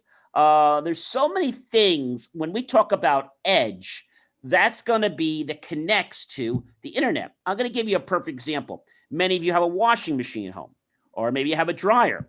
Well, when my washing machine or my dryer is on or it's off, I can actually go to my phone and I actually can turn on my washing machine or my dryer. And I also can get alerts on my phone to tell me how long of a cycle it has left, or change the cycle that's in. So this is all possible because of the boat or the block, actually the Internet of Things, but he is helping with the blockchain of Internet of Things. And that, as we could say, ladies and gentlemen, is to kind of create the logic to make sure everything is going to be in a regulated environment. And I just think this is amazing. With the Asian language and his business development sales model and the IoT cellular module designs and just everything he's done with eSIM and iSIM and his extensive network of the Chinese OEM and the ODM and the smart mobile devices and the silicon chip channels, and just everything he's doing is just so amazing. Why don't we have more stuff going on like this in the United States, Marcus? It just seems like we're just waiting for just that one person to come with the brilliant idea, like, hey, I got something for us all. It's never everyone jumping in all at once to to work on improving things, and it's getting very tiring, getting very old, at this point. And I think, like you said, everybody's waiting for everybody else to do something. And I said this today to somebody. In our world, there are two types of people. There are the people that sit on the sidelines. I call them the procrastinators. And they're the people that actually get in the game and play football and actually play the game. And if you're one of those people that's going to sit on the sidelines and procrastinate, there's other people that are going to play the game. And that opportunity is never going to come to you. It's just going to keep passing you by because you're always going to be a spectator. We have to get involved, ladies and gentlemen. We have to make a difference. These are wonderful words. And I think that's probably like the best call to action that we probably will receive all year. So thank you, John. That's my pleasure. I pride myself in just trying to give this channel so much value because I really want people to learn and to have this knowledge, because I believe, Marcus, that even if somebody's not technology savvy, if I can help build a foundation at whatever level that is, everything else that I teach them, that other people teach them, is going to stick to that foundation stronger than anything they ever could imagine. That's so true. And that's what it's all about, passing it forward. If it's something you got that's full, enriched with wisdom, something that you can pass on with people that from your own experience, why not? That's the way we advance humanity. I couldn't agree more. So what else is going to be changing? Just a couple more topics. We have virtual reality and augmented reality, which we've talked about before. So augmented reality lets users experience the real world, which has been digitally changed or enhanced in some way. Now, virtual reality removes the user from the real world experience, replacing it with a completely simulated person. So because of virtual reality, it requires complete immersion. and virtual reality devices will shut out the physical world completely. We're going to be seeing so much of this as we birth now into 2021 and forward, from things in the architecture world, in the engineering world. You've seen these movies on TV where people, they move their hands and they do this. This technology is out, ladies and gentlemen.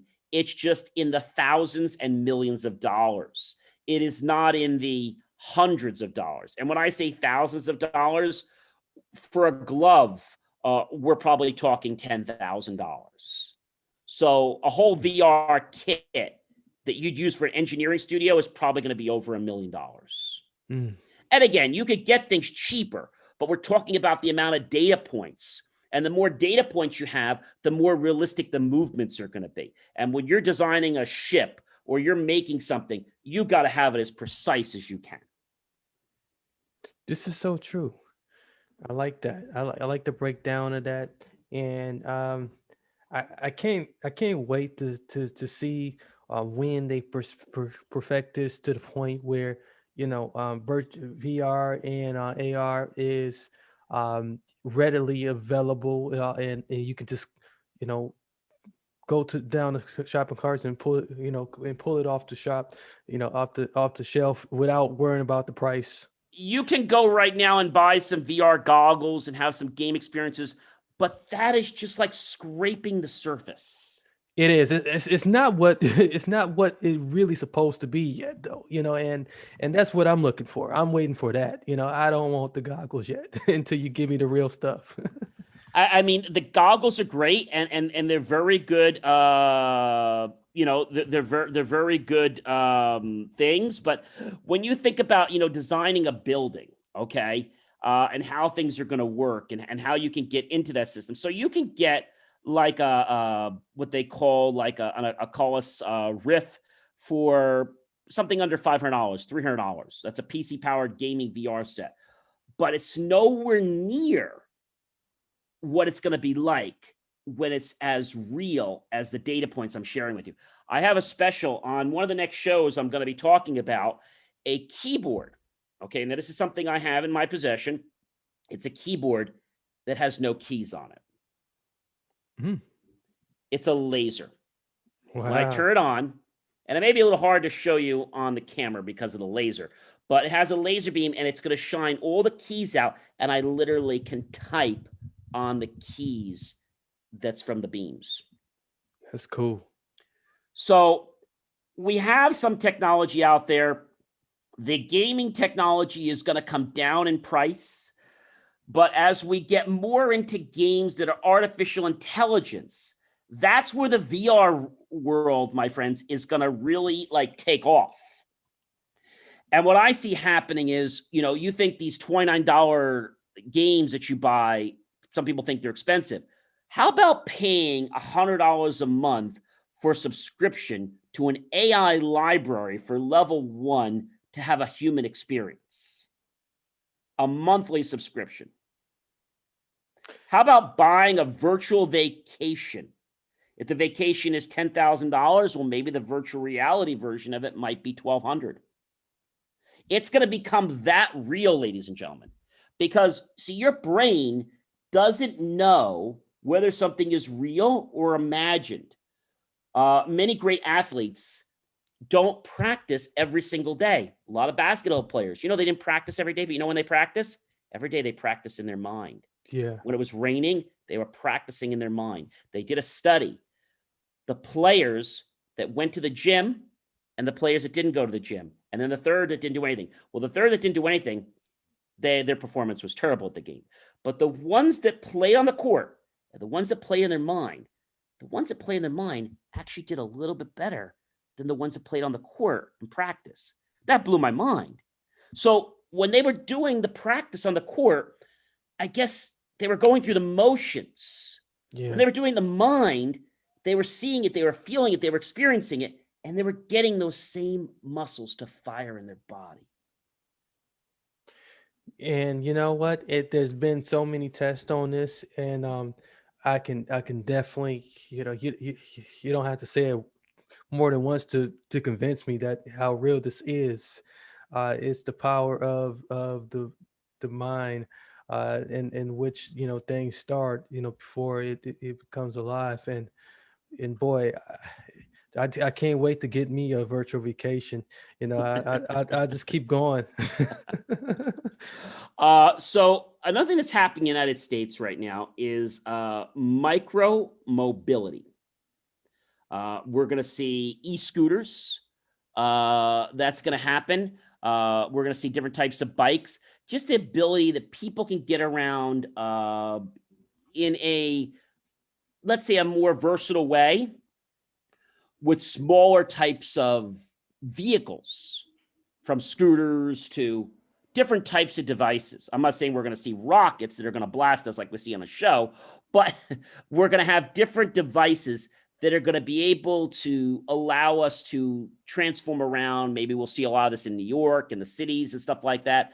And this is also supposed to be more green for our environment, because some of these devices are going to operate on solar. Mm. So micro mobility is going to change. And this is all happening, believe it or not. You know why this is happening, Marcus? It's all happening because of COVID. Yeah. People need to be in places faster, cheaper, in ways that they couldn't with cars, traffic and things like that. And it seems like less passengers is the key too. It seems like less passengers and less carbon gas emissions. Yes. Less carbon footprints. That's what it's about. And the last point I have for today, I don't know where our time goes, Marcus, is the autonomous driving development systems. They are going to gain an amazingly big footprint. We see what Mr. Elon Musk is doing and other car companies like Apple are doing.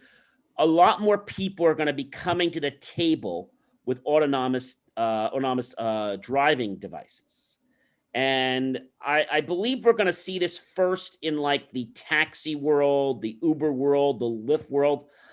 I actually see that where we are today, sorry Lyft, sorry Uber, I don't think they're going to have drivers in another 5 or 10 years.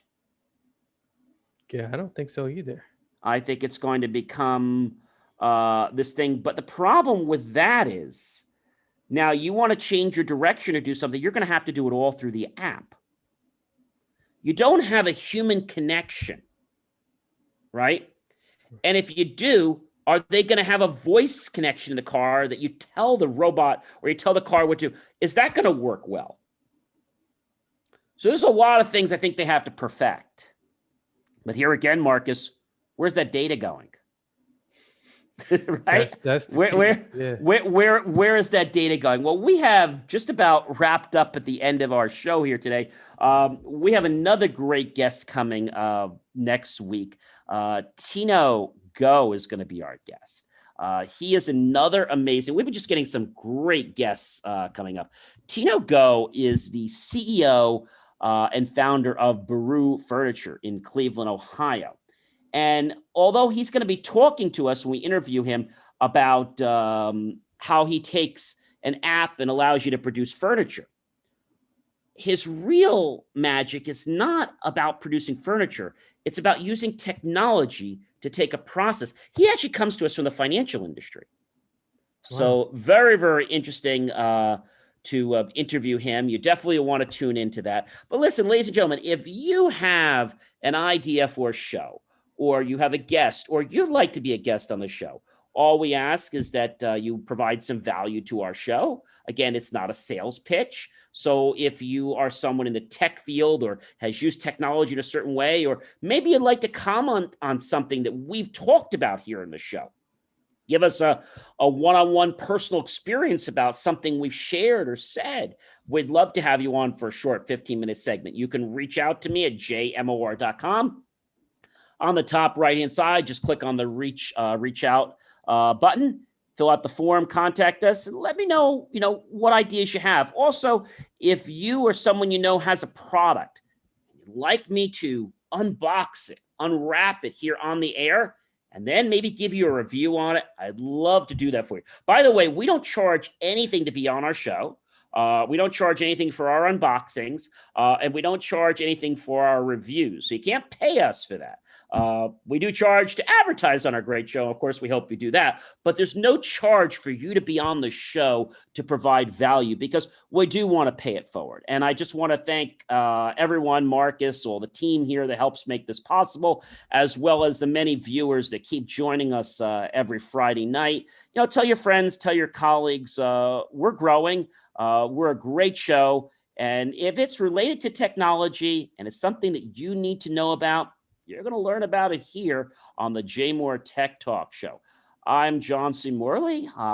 Thank you again. I'm your host, and I can't wait to see you next Friday night when we'll have another great show. But until then, wear your masks, be safe, practice social distancing, and we will see you, my friends, next week, Friday night.